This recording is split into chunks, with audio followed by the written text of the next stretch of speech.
Hello students. बच्चों, combination of capacitors या grouping of capacitors का ये पार्ट 2 है। पार्ट 1 में हमने सीरीज कॉम्बिनेशन और पैरेलल कॉम्बिनेशन देखा था, पैरेलल प्लेट कैपेसिटर्स का, और उस पर कुछ क्वेश्चंस देखे थे। पार्ट 2 बनाने की जरूरत इसलिए पड़ी क्योंकि पार्ट 1 में हम उतने न्यूमेरिकल्स नहीं कर पाए थे, है ना। तो आज हम बहुत सारे न्यूमेरिकल्स करने वाले हैं।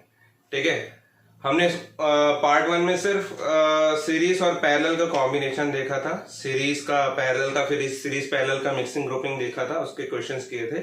आज हम क्या करेंगे, डाइलेक्ट्रिक अगर मान लीजिए दो प्लेट्स के बीच में, पैरेलल प्लेट कैपेसिटर में दो प्लेट के बीच में डाइलेक्ट्रिक कंप्लीटली या पार्शियली फिल करते हैं तो फिर क्या इफेक्ट्स होते हैं, क्या कैपेसिटेंस होता है ना, क्या चार्जेस होंगे, ये सारे क्वेश्चन आज हम करने वाले हैं। ठीक है बच्चों, तो चलिए बच्चों स्टार्ट करते हैं आज हम ग्रुपिंग ऑफ कैपेसिटर्स पार्ट 2। चलिए मैं थोड़ा सा आपको रिवाइज करा देता हूं। इसमें हमने कैपेसिटेंस देखा था बच्चों। कैपेसिटेंस में हमने ये देखा था कि सपोज जब वैक्यूम होगा तो कैपेसिटेंस क्या होगा। ठीक, फिर हमने ये देखा था डाइलेक्ट्रिक होगा तो कैपेसिटेंस क्या होगा। फिर हमने मेटल यानी कि कंडक्टिंग स्लैब देखा था। तो कंडक्टिंग स्लैब अगर मान लीजिए हम दो प्लेट्स के बीच में भर देते हैं, ठीक है ना, इंसर्ट कर देते हैं स्लैब को, तो क्या होता है, ये सारी चीजें हमने देखी थी। जैसे कि वैक्यूम के लिए हम यहाँ पे दो बातें करेंगे कि पार्शियली फिल्ड था, है ना, और एक कंप्लीटली फिल्ड के लिए। ठीक है, कंप्लीटली फिल्ड के लिए सारे केसेस हम पढ़ चुके हैं। मैं एक बार आपको रिवाइज करा रहा हूँ जल्दी से, ताकि आपके क्वेश्चंस इजी हो जाए सॉल्व करने के लिए। वैक्यूम जब पूरे के पूरे दो प्लेट्स के बीच में, पैरेलल प्लेट्स के बीच में वैक्यूम या फ्री स्पेस या एयर थी, तो हमने पढ़ा था पार्शियली फिल्ड तो होता नहीं, फिर एयर में पूरा कंप्लीटली फिल्ड होता था, तो उसका जो कैपेसिटेंस आता था वो एप्सिलॉन ए बाय डी होता था, जहां पे एप्सिलॉन जो होता था वो एब्सोल्यूट इलेक्ट्रिकल परमिटिविटी होती थी इन फ्री स्पेस। डी इनके बीच का सेपरेशन, है ना, कैपेसिटर की प्लेट के बीच का सेपरेशन डी होता था, और ए क्या होता था, ए जो है प्लेट का एरिया होता था। ठीक है, ए क्या है आपका, प्लेट का एरिया होता था। ठीक, दो पैरेलल प्लेट्स के बीच का एरिया जो कि सेम साइज का होता था। ठीक है, और पार्शियली फिल्ड के लिए भी, पार्शियली फिल्ड तो होगी नहीं एयर स्पेस में, है ना, पूरी कंप्लीटली होगी, इसका तो एक ही केस बनता था। डाइलेक्ट्रिक जब हमने पार्शियली फिल्ड किया था, पार्शियली फिल्ड किया था मतलब कि बच्चों जब हमने यही दो प्लेट्स के बीच में एक डाइलेक्ट्रिक स्लैब को इंसर्ट किया था, सपोज ऐसे, तो हमने ये देखा था कि ये जो टोटल सेपरेशन में से डी में से हमने टी थिकनेस वाला, टी जिसकी मोटाई है, मोटाई मतलब समझ रहे हैं बच्चों, ये दो प्लेट्स हैं जिनका एरिया ए है और इसके बीच में डाइलेक्ट्रिक भर दिया, तो उसका एरिया भी, डाइलेक्ट्रिक का एरिया भी ए ही है, लेकिन ये जो थिकनेस है टी, इसको बोल रहे थिकनेस, है ना। दो प्लेट्स के बीच में इसको डाइलेक्ट्रिक स्लैब को मैंने पुट अप कर दिया जिसकी थिकनेस टी है, मतलब कि टोटल में से टोटल फ्री स्पेस था, है ना, टोटल दो प्लेट्स के बीच में फ्री स्पेस था, और डाइलेक्ट्रिक ने कितनी जगह घेर ली, टी, तो बाकी बची जगह वो जिसने एयर ने या फ्री स्पेस ने घेरी वो कितनी होगी, डी माइनस टी, है ना। तो आपने डी माइनस टी बोला था। अब इसको आप ऐसे भर दो या फिर आप क्या करो, आधा इसको भर दो इस साइड से और आधा इसको खाली रहने दो फ्री स्पेस से, तो भी इसकी थिकनेस क्या होगी, टोटल डी में से आपने टी थिकनेस वाला डाइलेक्ट्रिक स्लैब ले लिया, तो टोटल अभी भी इसकी थिकनेस जो बाकी बची है वो डी माइनस टी होगी, है ना। तो उस कंडीशन पे डाइलेक्ट्रिक स्लैब के लिए, पार्शियली फिल्ड के लिए जो आपका कैपेसिटेंस आता था डाइलेक्ट्रिक के लिए, वो होता था क्या, वो होता था सी नॉट, है ना, upon C not upon 1 minus T upon d 1 minus 1 upon K. ठीक है, यहाँ पे एप्सिलॉन ए की वैल्यू रखोगे तो epsilon A upon D minus T 1 minus 1 upon K, इस टाइप से कुछ आ जाता था। ठीक है, अब कंप्लीटली फील्ड के लिए अगर हम बात करते हैं तो कंप्लीटली फील्ड के लिए आप क्या कर देते थे, t is equal to d put up कर देते थे। T is equal to d जब इस पे आप पुट अप करते हो तो टी से डी कैंसिल हो जाता है, 1 माइनस 1 1 से 1 कैंसिल होके के, C is equal to C not upon K, यानी कि C is equal to C is equal to 1 upon K, और ये हो जाता था C is equal to K times of C not, मतलब कि जो वैक्यूम में जितना कैपेसिटेंस होता है, मतलब कि जब वैक्यूम था बीच में फ्री स्पेस था, जितना कैपेसिटेंस होता है उसे के टाइम्स होता था। ठीक है, अब मेटल स्लैब की बात करते हैं। मेटल स्लैब अगर मान लीजिए पार्शियली फिल्ड है, ठीक है, तो आपने देखा था कि अगर ये मेटल कंडक्टिंग स्लैब या मेटेलिक स्लैब है, अगर मेटल का स्लैब है तो इसके बीच में इलेक्ट्रिक फील्ड 0 होती थी, V कांस्टेंट होता था। ठीक है, तो उस कंडीशन में जब हम मेटल स्लैब हमने देखा था बच्चों, तो फिर उसका जो फॉर्मूला आया था वो क्या आया था, C not upon 1 minus T upon D. ठीक है, क्या आया था, C0 upon 1 minus T upon D. T thickness का आपने ये ले लिया था। इसमें इसका रीजन ये था कि बच्चों, क्योंकि के जो होता है मेटल स्लैब के लिए, के क्या होता है बच्चों, इंफिनिटी होता है। तो 1 अपॉन के इंफिनिटी, 1 अपॉन इंफिनिटी 0 हो जा रहा है, तो इसलिए 1 माइनस टी अपॉन डी बस आ रहा था, याद आ रहा होगा तो। और इसी को अगर आप कंप्लीटली फिल कर देते हैं, कंप्लीटली फिल मतलब कि मेटल को पूरा, अब दो प्लेट्स के बीच में जो कि ऑलरेडी मेटेलिक प्लेट्स हैं, उनमें भी मेटल ही भर दोगे आप, है ना, तो उस कंडीशन में क्या हो जाएगा, टी इक्वल टू डी कर दोगे तो ये 1 माइनस 1 0, 1 माइनस 0 यानी कि सी कितना हो जाएगा, 1 अपॉन 0 इंफिनिटी। ठीक है, तो इस तरीके से ये हमने क्या देखा था, एक समरी हमने देख ली और इतना हमने पढ़ा हुआ है ना। ऊपर आप देख सकते हैं कि मैंने वीडियो जो पैरेलल प्लेट कैपेसिटर का है उसमें सारी चीजें बताई हुई हैं, और effect of dielectric on capacitor वो भी बताया हुआ है। 2 अलग अलग वीडियो है, वो आप पढ़ लीजिएगा, उसको देख लीजिएगा। ठीक है, तो हम बच्चों स्टार्ट करने वाले न्यूमेरिकल्स कब, जब डाइलेक्ट्रिक क्या हो, कंप्लीटली फिल्ड हो। पहले हम ये करते हैं। ठीक है, students, if dielectric is completely filled in parallel plate capacitor means between 2 parallel plates of the capacitors, पूरा का पूरा डाइलेक्ट्रिक कंप्लीटली हमने फिल किया हुआ है, तब क्या होगा बच्चों, तब देखते हैं। देखिए सपोज दो हमने ये प्लेट्स ली हुई हैं, एक पैरेलल प्लेट कैपेसिटर लिया हो और उसमें हमने 2 पैरेलल प्लेट्स के बीच में अलग अलग डाइलेक्ट्रिक कांस्टेंट के, मतलब कि अलग अलग नेचर और मटेरियल के डाइलेक्ट्रिक हम क्या कर दे रहे हैं, फिल कर दे रहे हैं। तो सपोज ऐसे मैंने 2-3 कर दिए, 2 या 3 ले लेते हैं ताकि आपको समझ में आ जाए। ठीक है, ये हो गया एक, मैंने इतने हिस्से पे, मतलब अलग अलग हिस्से पे ऐसे इस तरीके से फिल किया हुआ है। अलग अलग तरीके से फिल करके हम अलग अलग तरीके से कॉम्बिनेशन बनाएंगे। देखिए बच्चों कैसे, ये लाइक दिस, है ना। यहाँ पे पूरा मैंने एक डाइलेक्ट्रिक भरा हुआ है ऐसे, है ना, इतने हिस्से में ये ऐसे। ठीक है, यहाँ एक अलग भरा हुआ है लाइक दिस, है ना, ये सपोज दिस, है ना, और बीच में एक अलग भरा हुआ है ना। मैं अलग अलग कलर से इसलिए बना रहा हूं ताकि आपको समझ में आए, ये ऐसे। ठीक है, तो देखिए यहाँ पे 3 अलग अलग कलर से मैंने बनाया हुआ है, और ये तीनों अलग अलग डाइलेक्ट्रिक्स हैं जिनके अलग अलग कांस्टेंट्स हैं। कांस्टेंट को आप के से डिनोट करते थे या फिर एप्सिलॉन आर से डिनोट करते थे। एप्सिलॉन आर मतलब कि रिलेटिव इलेक्ट्रिकल परमिटिविटी, या फिर के डाइलेक्ट्रिक कांस्टेंट। डाइलेक्ट्रिक कांस्टेंट मैंने सपोज इसका ले लिया K1, इसका ले लिया K2 और इसका ले लिया K3। ये तीनों डाइलेक्ट्रिक एक कॉमन पैरेलल प्लेट कैपेसिटर के बीच में अलग अलग भरा हुआ है। ठीक है ना। अब भरते कैसे हैं, हम क्या करते हैं, इसको एक डाइलेक्ट्रिक फिल किया, उतने हिस्से में, इतने हिस्से में, इतना हिस्सा, मतलब कि टोटल सेपरेशन मैंने बोल दिया ये D था, और उसके D1 सेपरेशन में, मतलब कि पूरी डिस्टेंस में से एक छोटी सी डिस्टेंस ले ली D1, उसमें मैंने K1 डाइलेक्ट्रिक फिल कर दिया, है ना। K1 डाइलेक्ट्रिक को क्या कर दिया, फिल कर दिया। ठीक है, और बीच में जो एक छोटी सी मेटल की पतली सी क्या की है, कोटिंग की है, ताकि वो एक प्लेट की तरह एक्ट करने लग जाए यहाँ पे। यानी कि जब ये वाली प्लेट लेंगे और वो वाली प्लेट लेंगे तो ये दोनों ही प्लेट के बीच में डाइलेक्ट्रिक कांस्टेंट भरा हुआ है, तो ऐसा होगा तो एक पूरा का पूरा पैरेलल प्लेट कैपेसिटर की तरह एक्ट करने लग जाएगा। ऐसे मैंने D2 डिस्टेंस ले लिया, इसमें D2 डिस्टेंस में K2 भरा है, D3 डिस्टेंस पे K3 फिल अप किया हुआ है ना। और ये पैरेलल प्लेट है जिसमें ये पॉजिटिवली चार्ज प्लेट होगी, नेगेटिवली चार्ज प्लेट होगी। ठीक है, तो बच्चों आप देखिए ये अलग अलग कैपेसिटर की तरह एक्ट करने लगेगा, है ना। मैंने आपको क्या बोला कि ये प्लेट तो ये है, लेकिन ये भी एक प्लेट की तरह एक्ट कर रही है क्योंकि इसमें पतली सी मेटल की कोटिंग होती है। तो ये अलग अलग क्या करेगा, एक्ट करने लग जाएगा कैपेसिटर की तरह। यानी कि इसके अलग अलग कैपेसिटेंस होंगे, डाइलेक्ट्रिक कांस्टेंट अलग अलग है। एरिया प्लेट का अभी हमने क्या ले लिया, ए है, दोनों प्लेट्स के एरिया तो सेम होता है, ए है। इसका मैंने बोल दिया C1 कैपेसिटेंस है, ये C2 ये C3, अलग अलग कैपेसिटर की तरह एक्ट करेगा क्योंकि कैपेसिटीज अलग अलग होगी इनकी। ठीक है, तो बच्चों देखिए यहाँ पे आपको एक चीज समझ में आ रही होगी कि ये पॉजिटिव से जुड़ा हुआ है ये वाली प्लेट, है ना, और ये वाली प्लेट जो है ये जो डाइलेक्ट्रिक के बीच का, 2 डाइलेक्ट्रिक के बीच का इंटरफेस है, वो एक प्लेट की तरह ही एक्ट करेगा। क्यों, क्योंकि डाइलेक्ट्रिक क्या हो जाते हैं, पोलराइज हो जाते हैं, और डाइलेक्ट्रिक पोलराइज हो जाते हैं, तो इस साइड सारे के सारे नेगेटिव चार्जेस, है ना, क्या यहाँ पे डायपोल बन जाएगा, तो इसके नेगेटिव जो चार्जेस हैं वो क्या किस तरफ अलाइन हो जाएंगे, इस तरफ, और इस तरफ जब अलाइन हो जाएंगे तो ये पूरी नेगेटिव प्लेट की तरह एक्ट करेगी। तो ये पॉजिटिव और ये नेगेटिव, और पॉजिटिव नेगेटिव, ये पॉजिटिव बन गई, नेगेटिव बन गई, ये कैपेसिटर बन गया, ठीक है। और यहाँ पे पॉजिटिव बन जाएगा ये वापस से, ठीक है, यहाँ नेगेटिव यहाँ पे पॉजिटिव। यहाँ पे देखिए फिर ये दूसरी प्लेट की तरह एक्ट करने लगेगा, मतलब दूसरे कैपेसिटर की तरह एक्ट करने लग जाएगा ये, ऐसे ये तीसरे के कैपेसिटर की तरह एक्ट करने लग जाएगा। और ये तीनों आपस में आपको देखिए समझ में आ रहा होगा, ये ए और बी नाम दे दिए सपोज, या नहीं दीजिए आप कुछ भी एक्स वाई नाम दे दीजिए, क्योंकि ए इसको दिया हुआ है ना।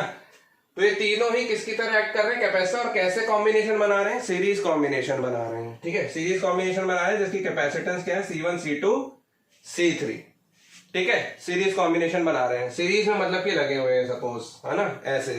अब ऐसा कब होता है, जब इसमें एरिया क्या हो, सेम हो, मतलब कि एरिया सेम हो और डिस्टेंस सेपरेशन, मतलब ये क्या हो जाए, डिवाइड हो जाए, है ना। एक पैरेलल प्लेट कैपेसिटर के बीच में हम दो प्लेट्स के बीच में अगर मान लीजिए बहुत सारा डाइलेक्ट्रिक अलग अलग भर रहे हैं अलग अलग तरीके से, इस तरीके से, मतलब D1 में अलग, D2 में अलग, D3 में अलग, अलग अलग कांस्टेंट के, और एरिया सेम है, एरिया देखिए सबका सेम है, ये डाइलेक्ट्रिक में पूरा एरिया लिया, इस डाइलेक्ट्रिक में पूरा, इस डाइलेक्ट्रिक में पूरा एरिया लिया, एरिया तीनों के लिए सेम है, बस डिस्टेंस डिवाइड हो जाए। तो बच्चों फिर वो कैपेसिटर किसकी तरह एक्ट करने लगेगा, सीरीज कॉम्बिनेशन की तरह एक्ट करने लगेगा। फिर उसके लिए हम कैसे सॉल्व करेंगे, C1 को निकालना है मुझे, तो C1 बच्चों क्या हो जाएगा, देखिए C1 हो जाएगा आपका, C1 क्या है, डाइलेक्ट्रिक, डाइलेक्ट्रिक से भरा हुआ है ना। अभी मैंने आपको बताया C इक्वल क्या होता है, K times of C not, ठीक है ना। तो C1 चाहिए मुझे, C1 यानी कि दिस, K यानी कि इसका डाइलेक्ट्रिक कांस्टेंट K1, और C नॉट मतलब कि epsilon not A by d, यही होता था, K C नॉट क्या होता था, epsilon not A by d, free space में जितना था उससे K टाइम ज्यादा हो गया, ठीक है ना। तो यहाँ पे कितना टाइम ज्यादा हो गया, K1 टाइम ज्यादा हो गया। ऐसे सिमिलरली C2 निकालेंगे तो C2 कितना हो जाएगा, और यहाँ पे D कितना है, D1 है, सॉरी, है ना, D कितना है, D1 है। एरिया सबके लिए सेम है तो सेम लेके चलेंगे, ठीक है। C2 निकालना है, ये C2 के लिए क्या हो जाएगा, यहाँ पे K2 एप्सिलॉन नॉट, ठीक है, एरिया वही सेम है सबके लिए, पूरा एरिया लिया हुआ है इसने, है ना, अपॉन डिस्टेंस क्या ली हुई है, D2, ठीक है। C3 अगर लेंगे तो क्या हो जाएगा, C3 होगा तो K3 epsilon A by D3 distance ली हुई है, ठीक है। अब हमको इक्विवेलेंट कैपेसिटेंस निकालना है बच्चों, क्या निकालना है, equivalent capacitance of the combination, series combination, है ना। तो वो क्या हो जाएगा, 1/CS equals to 1/C1 plus 1/C2 plus 1/C3, ऐसे निकालते थे बच्चों हम लोग, ठीक है। तो ये हो जाएगा 1/CS equals to 1/C1, C1 क्या है आपका, K1 epsilon A bye D1, है ना। तो पलट दो इसको, ये क्या हो जाएगा आपका D1/K1 epsilon A, plus similarly C2 क्या है आपका, K2 epsilon A upon D2, तो D2 ऊपर आ गया, अपॉन K2 एप्सिलॉन A, इसीलिए, है ना, सिमिलरली ये भी होगा K3 एप्सिलॉन A।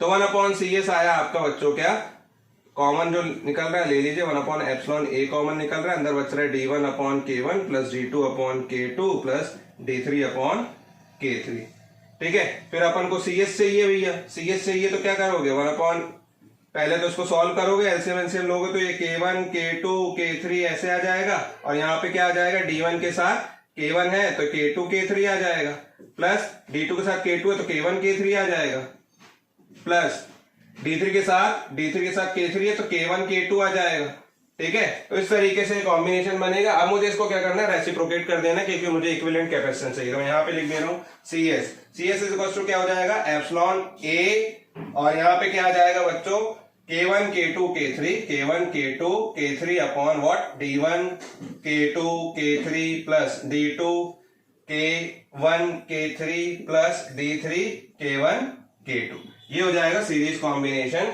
ऑफ, है ना, equivalent capacitance of series combination of parallel plate capacitor when dielectric slab is fit such that, है ना, सच दैट दिस कॉम्बिनेशन, है ना, लाइक दिस, ठीक है।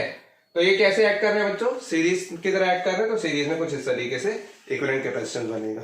बात समझ में आ रही है। इसमें बस एक चीज ध्यान रखिएगा, एरिया सेम है क्योंकि सारा का सारा डाइलेक्ट्रिक पूरे एरिया में जा रहे हैं ना, बस डिस्टेंस डिवाइड हो रही है ना। अब हम क्या करते हैं, अब हम इसको दूसरे तरीके से भर के देखते हैं, है ना। ये चीज समझ में आ गई तो नोट कीजिए जल्दी से आप लोग।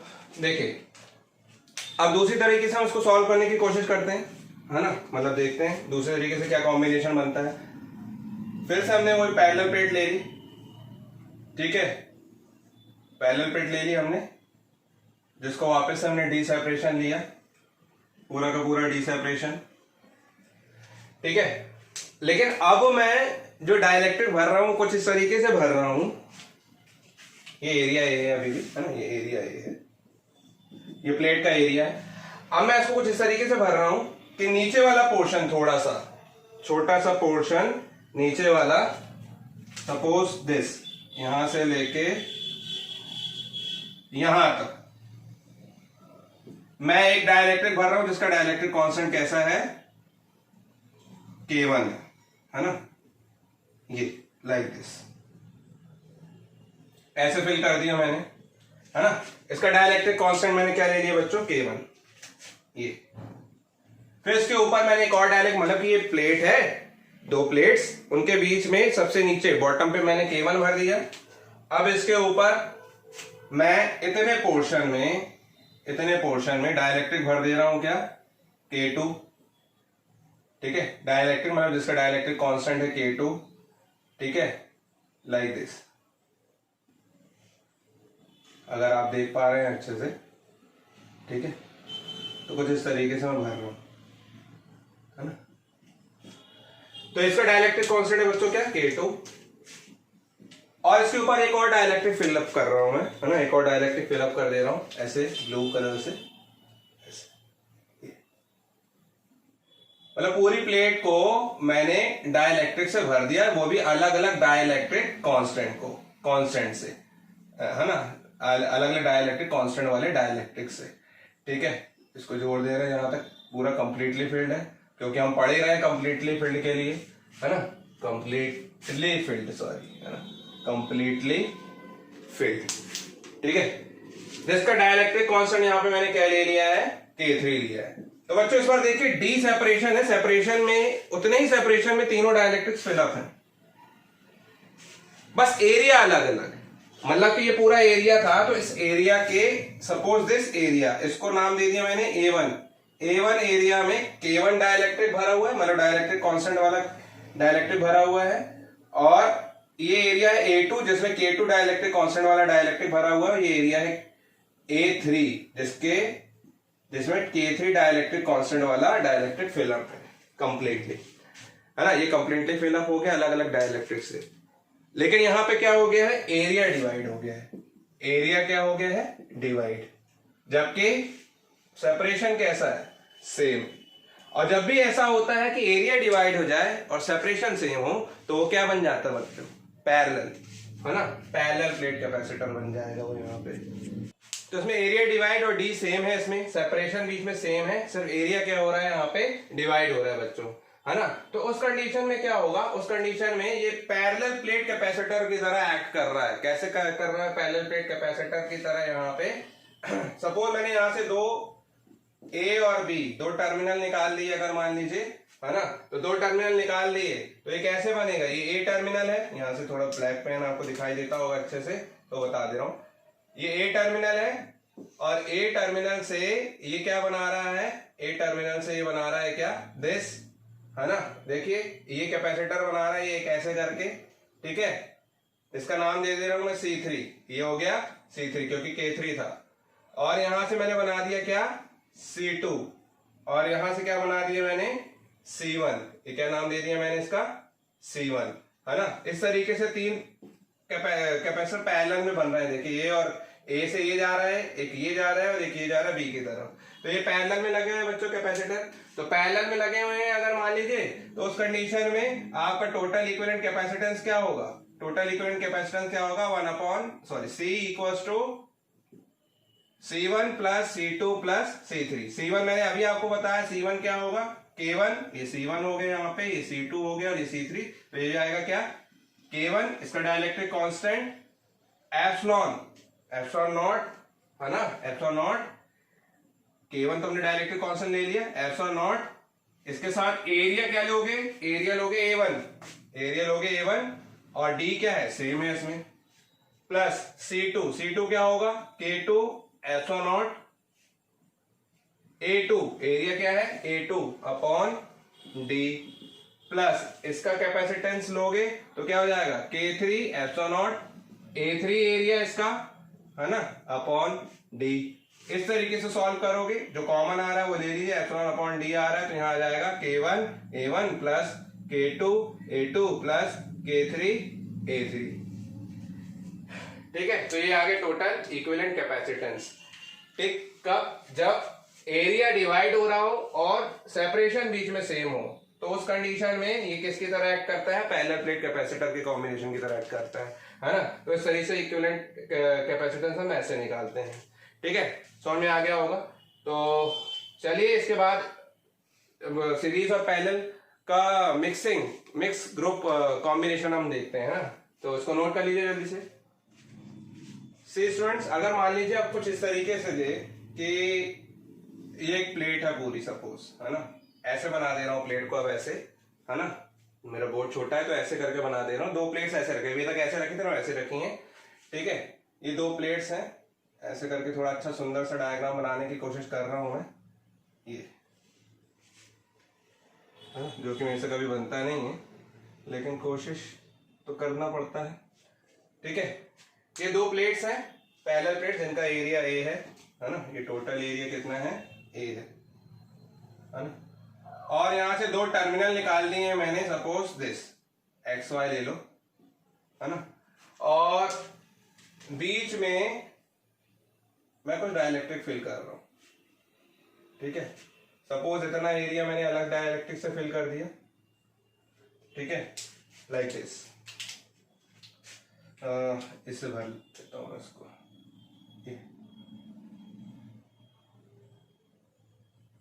ऐसे है ना। ये डाइलेक्ट्रिक मैं इतने हिस्से में अलग फिल कर रहा हूं। समझ में आ रहा है आपको? ये प्लेट के पैरेलल प्लेट कैपेसिटर ऐसा है जिसमें ये सपोज ये पॉजिटिवली चार्ज प्लेट है, नेगेटिवली चार्ज प्लेट है ना, एक्स वाई, ये ऐसे। ठीक, और बाकी नीचे वाले हिस्से में, ये वाले हिस्से में मैं डाइलेक्ट्रिक कुछ ऐसा भर दे रहा हूं, ये वाला, ये डाइलेक्ट्रिक फिल कर दिया मैंने है ना, ये लाइक दिस ऐसे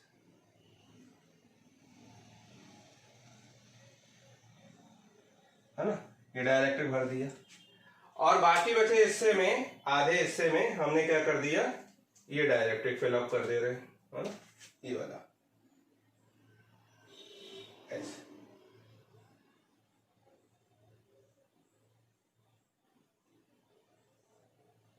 ड्राइंग थोड़ी खराब है, आप आई थिंक एडजस्ट कर लेंगे है ना। ड्राइंग तो बहुत खराब है ना। ड्राइंग बचपन से ही मेरी खराब है, आज से नहीं। ड्राइंग में मुझे बहुत कम मार्क्स मिलते थे। ठीक है, देखिए ये कुछ इस तरीके से डाइलेक्ट्रिक भर दिया है ना, ऐसे है ना। अब देखिए ये पैरेलल प्लेट कैपेसिटर के बीच में तीन अलग अलग तरीके से कॉम्बिनेशन से मैंने डाइलेक्ट्रिक फिलअप किया हुआ है, जिसके डाइलेक्ट्रिक कांस्टेंट हैं। सपोज इसका है K1, इसका K2, इसका K3। समझ में आ रहा होगा आपको? ये बीच में सेपरेशन D होता है, ये एरिया कंप्लीट A होता है। तो ये इतना एरिया मैंने बोलते सपोज A/2 है। A/2 में क्या फेल है? K1 डाइलेक्ट्रिक का K1 डाइलेक्ट्रिक कांस्टेंट वाला डाइलेक्ट्रिक, जो कि पूरे सेपरेशन D में है ना, और लेकिन एरिया A/2 में है। और बाकी दो जो है वो एरिया A/2 में तो है, लेकिन सेपरेशन अलग अलग में है, यानी कि ये D/2 में है और ये D/2 में है। ठीक है, अब हमको इसका कॉम्बिनेशन निकालना है। तो इस तरीके से ऐसा कॉम्बिनेशन बन रहा है। तो यहाँ पे आपको समझ में आ रहा होगा कि बच्चों x और y के बीच में ये देखिए, ये सेपरेशन D/2 है, ये भी सेपरेशन D/2 है, और इनका एरिया कैसा है? दोनों के लिए सेम है। तो ये दोनों बच्चों किस कॉम्बिनेशन में आ रहे हैं? सीरीज कॉम्बिनेशन में आ रहे हैं। तो सीरीज कॉम्बिनेशन में अगर मैं देखूं तो ये आपका C2 ठीक है, इसको मैं क्या नाम दे रहा हूँ C2, इसको नाम दे रहा हूँ C1 और इसको नाम दे रहा हूँ C3। कैपेसिटर की तरह एक्ट कर रहे हैं तो अलग अलग कैपेसिटी वाले होंगे, डाइलेक्ट्रिक कांस्टेंट अलग अलग है C2। और यहाँ पे इसी के साथ क्या है, सीरीज में कनेक्ट है कौन, C3, है ना, कैपेसिटर जिसका कैपेसिटेंस C3 है। ठीक, और इसके साथ ये देखिए प्लेट के साथ X टर्मिनल लगा हुआ, तो ये आपने X टर्मिनल लगा दी, यहाँ पे Y टर्मिनल लगा हुआ है तो आपने ये Y टर्मिनल लगा दिया। ठीक, और इस X के साथ ये देखिए अभी पूरा का पूरा K1 डाइलेक्ट्रिक भरा हुआ है जिसको हमने बोलते हैं कैपेसिटर C1 है, तो ये कैपेसिटर C1 की तरह एक्ट करेगा। ठीक, जिसकी ये पॉजिटिव प्लेट हो गई और ये C1 कैपेसिटर की तरह एक्ट होगा, और ये कहां से कहां पे जाके मिल रहा है, इस चीज में मिल रहा है। तो इसका एरिया तो सेम है, सेपरेशन भी सेम है, यानी कि ये इन दोनों के साथ पैरेलल में लगा हुआ है। मतलब इसका जो कॉम्बिनेशन होगा सीरीज का इक्विवेलेंट कैपेसिटेंस उसके साथ कैसा होगा, C1 के साथ पैरेलल में होगा। तो सबसे पहले सीरीज कॉम्बिनेशन निकाल लेते C2 का C3 का, C2 और C3 का। Since C2 and C3 are in series, है ना, therefore their equivalent capacitances, therefore equivalent capacitance क्या हो जाएगा, इक्विवेलेंट कैपेसिटेंस इन दोनों का 1/C डैश, C डैश नाम दे देता हूं सपोज मैं इसकी जगह, है ना। तो क्या हो जाएगा 1/C2 प्लस 1/C3। ठीक है, C2 क्या होगा बच्चों यहाँ पे, C2 होगा बच्चों यहाँ पे, C2 होगा K2 इंटू C0, C0 मतलब कि एप्सिलॉन, और एरिया कितना है इसका A/2, और ये कितना है सेपरेशन D/2, है ना, तो D/2, तो ये 2 से 2 कैंसिल हो गया। ठीक है ना, 2 से 2 कैंसिल हो गया, यानी कि क्या आ जाएगा K2 एप्सिलॉन A, चलिए ऐसे लिख देता हूं पहले मैं, D/2 कितना हो जाएगा K2 एप्सिलॉन A/D, ये C2 हो गया। C3 बताइए, C3 क्या होगा, C3 क्या हो जाएगा, सिमिलरली वैसे ही होगा, बस यहाँ पे K3 बदल जाएगा, एप्सिलॉन ये A/2 ये D/2 कैंसिल होके क्या हो जाएगा A/D आ जाएगा। तो C2 और C3 मिल गए, वैसे आप रख दीजिए इसमें, है ना, 1/C2 की जगह C2 की जगह रखना है तो उसको भी रेसिप्रोकेट करके रखना पड़ेगा हमें, यानी कि D/K2 एप्सिलॉन A, है ना, ये तो आपको करते बनते हैं मैथ्स में। K3 के लिए आप क्या लिखोगे, D/K3, C3 के लिए लिखेंगे आप दिस। ठीक है, यहां से जो कॉमन आ रहा है ले लीजिए, D/एप्सिलॉन A, अंदर आ रहा है 1/K2 प्लस 1/K3, ये आ रहा है, ये 1/C डैश है, और C डैश निकालना है क्योंकि आपको, तो C डैश आ जाएगा बच्चों क्या, एप्सिलॉन A/D, एप्सिलॉन A/D, इन दोनों का एलसीएम लोगे तो K2 K3 हो जाएगा, K2 K3 ऊपर आएगा, K2 K3 अपॉन एलसीएम लोगे तो ऊपर K2 प्लस K3 आएगा, है ना, K2 प्लस K3 आएगा। ठीक, तो आपको बनना चाहिए, एक स्टेप मैंने स्किप किया है, यहाँ पे पहले एलसीएम लेना, एलसीएम लोगे नीचे K2 K3 आएगा और ऊपर K2 प्लस K3 आएगा, तो K2 प्लस K3 नीचे आ जाएगा, रेसिप्रोकेट करेंगे तो ये C डैश आ गया। और C डैश इसके साथ कैसा लगे बच्चों, यहीं पे अगर मैं इसको मिटा दूं, इन दोनों का आप जानते हैं, इन दोनों को मैं क्या कर सकता हूँ, इसका इक्विवेलेंट इन दोनों की जगह एक सिंगल कैपेसिटर से मैं इसको रिप्लेस कर सकता हूं, जो कि इन दोनों का क्या होगा, इक्विवेलेंट कैपेसिटेंस C डैश। अब ये C डैश और ये C1, मतलब कि इन दोनों का जो सीरीज कॉम्बिनेशन है वो इस कैपेसिटर के साथ कैसे आ रहा है, पैरेलल में आ रहा है ना। अब मैं C डैश और C1, ये C1 है ध्यान रखिएगा, वो C डैश है ना, C डैश और C1 का मैं क्या निकालने वाला हूं, पैरेलल कॉम्बिनेशन, यानी कि इक्विवेलेंट कैपेसिटेंस। तो यहाँ पे C1 क्या है, सबसे पहले तो वो देख लीजिए, C1 कितना होगा, K1 एप्सिलॉन, एरिया कितना है इसका A/2, और सेपरेशन कितना है D, यानी कि है ना D, है ना, तो ये जाएगा K1 epsilon A/2D। Since C dash and C1 and C dash are in parallel, therefore their equivalent capacitance, है ना। यहाँ पे क्वेश्चन में भी दिया हुआ है आपको कि calculate the capacitance of the capacitor shown in figure. ठीक है, तो इक्विवेलेंट कैपेसिटेंस सपोज मैंने नाम दे दिया क्या, C, कितना हो जाएगा C1 प्लस C डैश।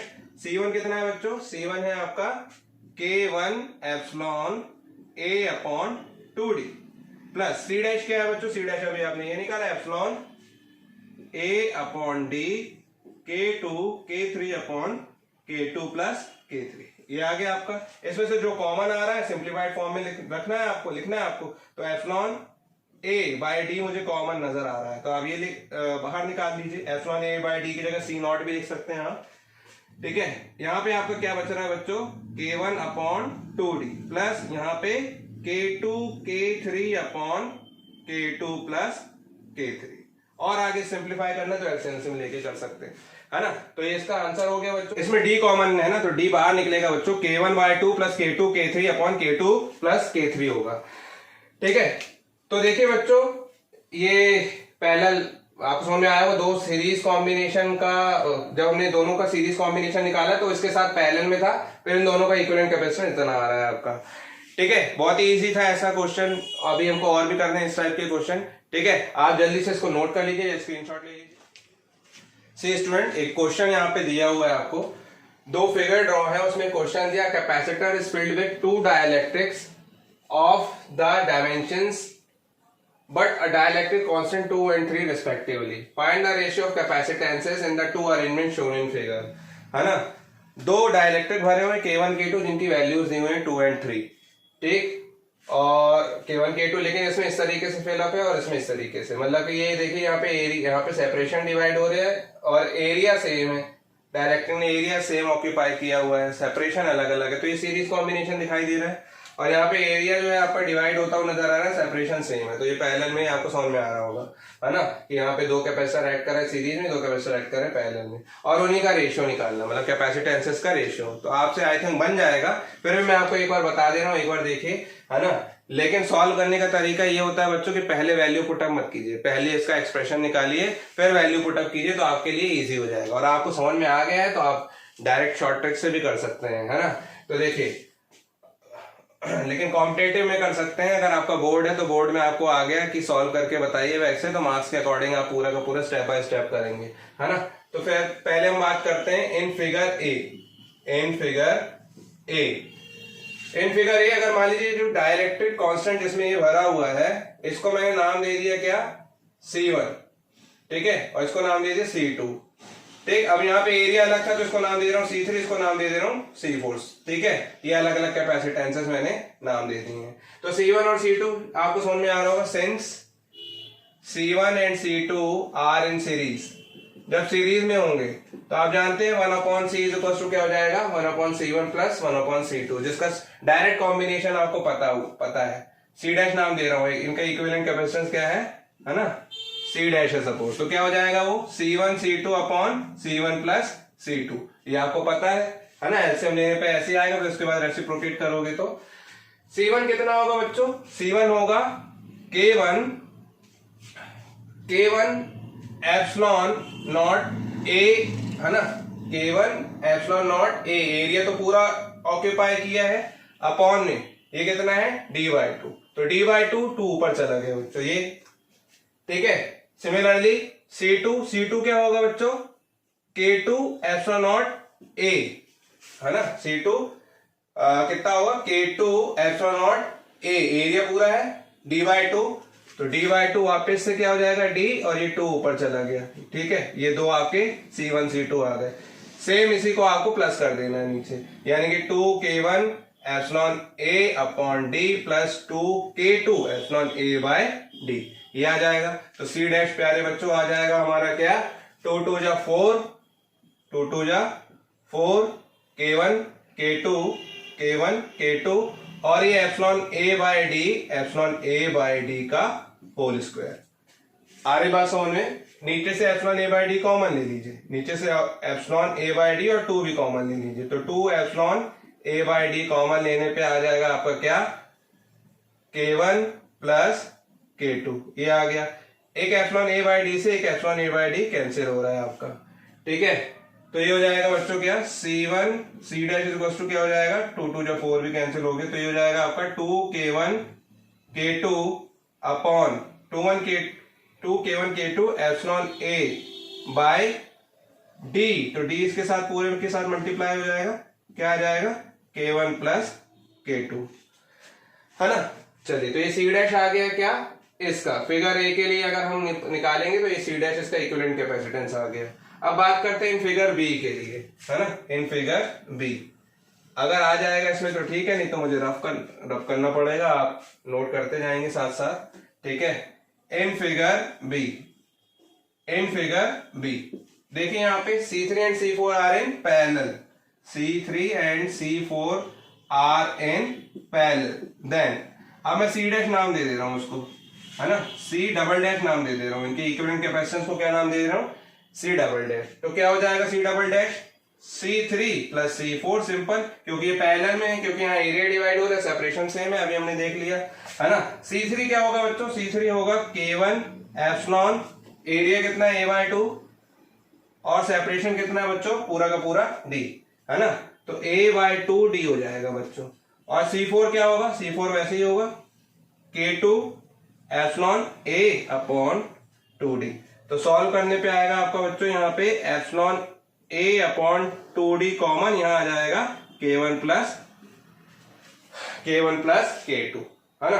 अभी हम क्या करने वाले हैं इसको, अभी हम ये करने वाले हैं कि इन दोनों का रेशियो लेना है, find the ratio of capacitance in the following arrangement shown in figure A and B। यहाँ पे A एंड B दिया था, तो जो पहले दिया है वो ऊपर आएगा, दूसरा वाला नीचे आएगा, है ना। Therefore on dividing equation number ले दीजिए इसको, इक्वेशन नंबर इसको दे दीजिए 1 और इसको दे दीजिए 2, है ना। 1 डिवाइडिंग बाय 2, आप नाम कर दीजिए 1 को डिवाइड, ऑन डिवाइडिंग इक्वेशन 1/2, तो यहाँ पे हो जाएगा C dash upon C double dash, दोनों का रेशियो लेना अकॉर्डिंग टू द क्वेश्चन। तो C डैश है आपका क्या, 2K1 K2, ये यहाँ पे ऐसे कर दे रहा हूं मैं, 2K1 K2 epsilon not A upon पूरा का पूरा D K1 प्लस K2, ठीक है, अपॉन में ये क्या आ रहा है, पूरा का पूरा this epsilon A upon 2D K1 plus K2, ठीक है। इसको अरेंज करके लिखना है तो एप्सिलॉन A/D यहां लिख लीजिए, बाकी K1 K2 बाद में लिख लीजिए, है ना। तो एप्सिलॉन A/D हो गया और K1 K2 बाहर लिख लीजिए, मतलब लास्ट में लिख लीजिए। अब देखिए एप्सिलॉन A से एप्सिलॉन A कैंसिल हो रहा है, D से D भी कैंसिल हो रहा है, ये 2 जो है ये 2 कैंसिल नहीं होगा, क्योंकि ये डिनोमिनेटर का डिनोमिनेटर और वो जाके ऊपर न्यूमरेटर में चला जाएगा, है ना। ऐसे K1 के प्लस K2 इससे मल्टीप्लाई हो जाएगा, यानी कि 2 जा क्या हो जाएगा 4 K1 K2, और अपॉन में ये क्या आ रहा है बच्चों, अपॉन में आ रहा है K1 प्लस K2 का होल स्क्वायर। तो ये बच्चों इन दोनों का रेशियो हो गया, अकॉर्डिंग टू द क्वेश्चन हमें रेशियो निकालना था इन दोनों कॉम्बिनेशन का, तो इसका पहले इक्विवेलेंट कैपेसिटेंस निकाला, ठीक है, जो कितना आया, ये आया 2K1 K2 epsilon A/D K1 plus K2, ठीक है, क्योंकि ये दोनों सीरीज में लगे थे, यहाँ पे सेपरेशन डिवाइड हो रहा था, एरिया सेम था। फिर हमने ये देखा दोनों पैरेलल में लगे, इनका इक्विवेलेंट कैपेसिटेंस निकाला epsilon A/2D K1 plus K2, दोनों का रेशियो ले लिया, तो ये आंसर आया आपका बच्चों, ठीक है। लेकिन अभी हमको इसमें वैल्यू पुटअप करनी है ना, वैल्यू पुटअप करनी है, तो आपको पता है कि K1 की वैल्यू कितनी दी हुई है, K1 वैल्यू दी हुई है 2, यहाँ पे K1 कितना है, K1 दिया हुआ है 2 और K2 कितना दिया है बच्चों 3, तो यहाँ वैल्यू पुटअप कर दीजिए। तो C dash upon C double dash क्या हो जाएगा 4 into 2 into 3 upon 4, sorry 2 plus 3 whole square, 4 2 जा 8 3 जा 24, है ना, 2 प्लस 3 5 5 जा 25, तो रेशियो आ गया बच्चों 24/25, ठीक है। तो इस तरीके से बच्चों हमको सॉल्व करना है इस क्वेश्चन को, ठीक। तो चलिए जल्दी से नोट कीजिए, फिर हम नेक्स्ट क्वेश्चन करते हैं। सी स्टूडेंट, जैसे आपको एक क्वेश्चन और दिया है, 2 metal plates separated by a distance d constitute a parallel plate capacitor. A metal plate of thickness d/2 and same area as plate is inserted between the plates. What is the ratio of capacitance in the two cases? बच्चों completely field वाला हमने कर लिया, अभी हम बात करते हैं पार्शियली फील्ड वाली, है ना, पार्शियली फील्ड वाले क्वेश्चंस की। तो यहाँ पे हम देख पा रहे हैं कि एक 2 मेटल प्लेट्स हैं, है ना, जिनका सेपरेशन d है, ठीक है, सेपरेशन गिवन क्या है वो देख रहे हैं, जिनका सेपरेशन क्या है d है, इन दोनों के बीच का, 2 मेटल प्लेट्स के बीच का, ठीक। और एक मेटल प्लेट जिसकी थिकनेस d/2 है, थिकनेस यहाँ पे d/2 की एक मेटल प्लेट, डाइलेक्ट्रिक की बात यहाँ कर ही नहीं रहे हैं, यहाँ पे मेटल प्लेट की बात कर रहे हैं, है ना। और एरिया इनकी एरिया के सेम है ना, मतलब कि जो प्लेट इन प्लेट्स का एरिया है 2 मेटल प्लेट्स का, उसी के साथ उसी के जैसा एरिया है ना, is inserted between the plates, between the plate insert कर दे। तो what is the ratio of capacitance in 2 cases, 2 cases मतलब पहला केस तो आप जानते हैं 2 मेटल प्लेट्स के बीच जिसका सेपरेशन d था, एरिया a था, सपोज कर लेते हैं एरिया a है ना, और बीच में कुछ नहीं यानी कि वैक्यूम है, तो वैक्यूम होता है, तो बच्चों जानते हो आप कैपेसिटेंस क्या होता था, capacitance of parallel plate capacitor, parallel plate capacitor क्या हो जाएगा यहाँ पे C0 होगा, क्योंकि फ्री स्पेस है, तो एप्सिलॉन A/D, ये इक्वेशन नंबर हमने क्या ले ली, 1 ले ली, ठीक है, ये केस 1 हो गया। अब वो आपको बोल रहा है अकॉर्डिंग टू द क्वेश्चन एक मेटल स्लैब है ना, मेटल स्लैब हम क्या कर दे रहे हैं, मेटल प्लेट या मेटल स्लैब बीच में इंसर्ट कर दे रहे हैं, है ना। एक metal plate of thickness d/2 की थिकनेस वाला एक मेटल प्लेट बीच में कहीं इंसर्ट कर दे रहे हैं, ठीक है, यानी कि यहां कहीं ये, ठीक। तो सेपरेशन पहले कितना था बच्चों, d/2 था, कितना था पहले d था, अब कितना है यहाँ पे, ये d/2 इसने ले लिया मेटल प्लेट ने, है ना, मेटल का स्लैब हो गया सपोज, जिसकी थिकनेस क्या है d/2, है ना। तो बाकी बचा कितना, बाकी बचा d/2, और d/2 में ये दो है तो इसको आप नाम दे दीजिए कितना होगा, d/4, क्योंकि एग्जैक्टली बिटवीन अपन ने डाला हुआ इंसर्ट किया, और बाकी ये क्या होगा d/4, है ना। दोनों जगह क्या बचेगा, d/4 सेपरेशन बचेगा, ठीक है। तो उस कंडीशन में हमको क्या निकालना है, कैपेसिटेंस निकालना है। कैपेसिटेंस आप जानते हो कि apart from the air in between the plates, अगर डाइलेक्ट्रिक भरो, मेटल कंडक्टिंग स्लैब भरो, हमेशा कैपेसिटेंस इंक्रीज हो जाता है ना। तो कैपेसिटेंस, नया कैपेसिटेंस क्या हो जाएगा, है ना, after inserting the metal slab या plate in between the plates of parallel plate capacitor, है ना, क्या हो जाएगा, C सपोज नाम दे दिया, तो C इज इक्वल टू क्या हो जाएगा, यहाँ पे आप जानते हो कि जब हम मेटल का स्लैब यानी कंडक्टिंग स्लैब इंसर्ट करते हैं, ठीक है, तो उस कंडीशन में फॉर्मूला क्या हो जाता है हमारा, C0/1 - T/D, है ना। कब, जब दो प्लेट्स पैरेलल प्लेट कैपेसिटर के बीच में आपने क्या कर दिया, आपने इंसर्ट कर दिया कंडक्टिंग स्लैब को, तो फॉर्मूला ये बन जाता है बच्चों। तो C0 आपको पता है, C0 कितना है आपका, C0 ये है ε/d/1 - T। T आपको यहाँ पे कितना है, T मतलब की थिकनेस ऑफ द स्लैब, तो थिकनेस यहाँ पे कितनी दी हुई है आपको, d/2, तो यहाँ पे पुट अप कर दीजिए, d की जगह, T की जगह d/2, और d ऑलरेडी चल रहा है आपका यहाँ पे, ठीक है, d से d कैंसिल हो गया, तो C हो जाएगा आपका बच्चों कितना, ε0 a/d और 1 - 1/2 यानी कि 1/2, यानी कि 2 ε0 a/d, 2 ε0 a/d, यानी कि C is equal to what, ε0 a/d क्या, C0 ही होता है ना। तो इन दोनों का रेशियो तो चाहिए हमें, इन दोनों का रेशियो चाहिए C और C0 का, है ना। तो आप जानते हैं ये हो जाएगा आपका C0 upon C0, sorry C upon C0 क्या हो जाएगा बच्चों, 2 हो जाएगा, है ना। रेशियो कैसे निकालेंगे हम, रेशियो ऐसे निकालेंगे, C0 को नीचे ले आओ, तो C अपॉन C0 क्या हो गया, 2 हो गया। सी स्टूडेंट, एक और क्वेश्चन है, जैसे a dielectric slab of thickness 1.0 cm and dielectric constant 5 is placed between the plates of a parallel plate capacitor of plate area 0.01 meter square and the separation 2 cm. Calculate the change in capacity on introduction of dielectric. What would be the change in the dielectric slab or conducting?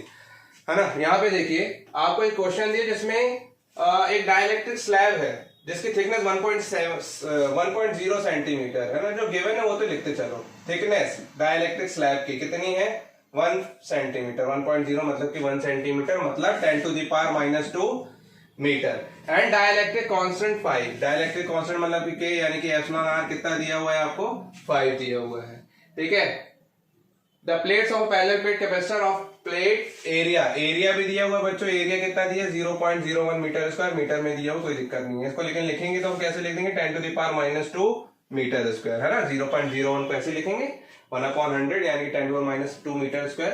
Calculate the change in capacity on introduction of dielectric, है ना, dielectric slab होगा, dielectric मतलब dielectric slab, dielectric slab के introduction से क्या change आएगा capacity में, मतलब पहले वैक्यूम होगा तभी तो डाइलेक्ट्रिक स्लैब भेजोगे, तो जब डाइलेक्ट्रिक स्लैब आपने नहीं भेजा था तब कैपेसिटी आप जानते हो कि कितनी होती है, εa/d होती है ना। अब आप क्या कर रहे हो, अब आप इसमें डाइलेक्ट्रिक स्लैब इंसर्ट कर रहे हो, तो on introduction of dielectric slab in between the plates of the parallel plate capacitor, है ना। तो तब उस कंडीशन में कैपेसिटी चेंज होगी। कैपेसिटी मैंने बोल दिया सपोज कितनी हो गई, सी से सी डैश हो गई, तो कितनी हो जाएगी बच्चों, सी नॉट अपॉन, आप जानते हैं फॉर्मूला होता है उसका, ठीक है। अब वो बीच में देखिए सबसे पहले तो बीच में वो भरी हुई है separation 2 centimetre, calculate the thickness, क्योंकि थिकनेस आपको दी हुई है इतनी 10⁻², ठीक है, और भी कुछ दिया होगा इसमें, हाँ सेपरेशन दिया हुआ है 2 सेंटीमीटर, सेपरेशन कितना है 2 सेंटीमीटर, है ना, यानी कि t is equal to 2 into 10⁻², metre, ठीक है। ये प्लेट, पहला प्लेट कैपेसिटर जिसके बीच की जो थिकनेस है वो d, जो सेपरेशन है d है, और उसके बीच में डाइलेक्ट्रिक स्लैब आपने इसकी जस्ट आधे का, यानी कि यहाँ कहीं भर दो, चलो इसका आधा, देखिए यहाँ पे d कितना 2 इंटू 10⁻² मीटर, ठीक है, और ये कितना है यहाँ पे थिकनेस 1 इंटू 10⁻² मीटर, यानी कि इसका एग्जैक्टली हाफ है, यानी कि एग्जैक्टली हाफ पे ये डाइलेक्ट्रिक भरा हुआ है और बाकी हाफ पे फ्री स्पेस है ना। तो सी डैश का फॉर्मूला क्या होता है बच्चों, सी डैश का फॉर्मूला जब पार्शियली फिल्ड होता है तो 1 minus T upon d, 1 minus 1 upon K, ये फॉर्मूला होता है इसका। तो सी डैश इक्वल टू क्या हो जाएगा, सी नॉट है आपका epsilon A by D, epsilon not a by D, ठीक है, epsilon not a by D, यानी कि एप्सिलॉन की वैल्यू तो ठीक है, ए की वैल्यू कितनी है आपकी, ए की वैल्यू है 10⁻² अपॉन डी की वैल्यू 2 इंटू 10⁻², ये कैंसिल हो गया, यानी कि एप्सिलॉन बाय 2। यहाँ पे हम वैल्यू पुट अप कर देते हैं बच्चों, कितना एप्सिलॉन बाय 2, यहाँ पे 1 माइनस टी, टी कितना है बच्चों, टी है आपका टी है 10⁻² मीटर, ठीक, और डी आपका 2 इंटू 10⁻², फिर 1 माइनस 1 अपॉन के आपको दिया हुआ है, यहाँ पे के की वैल्यू दी हुई है बच्चों कितनी 5, ये दी हुई है ना।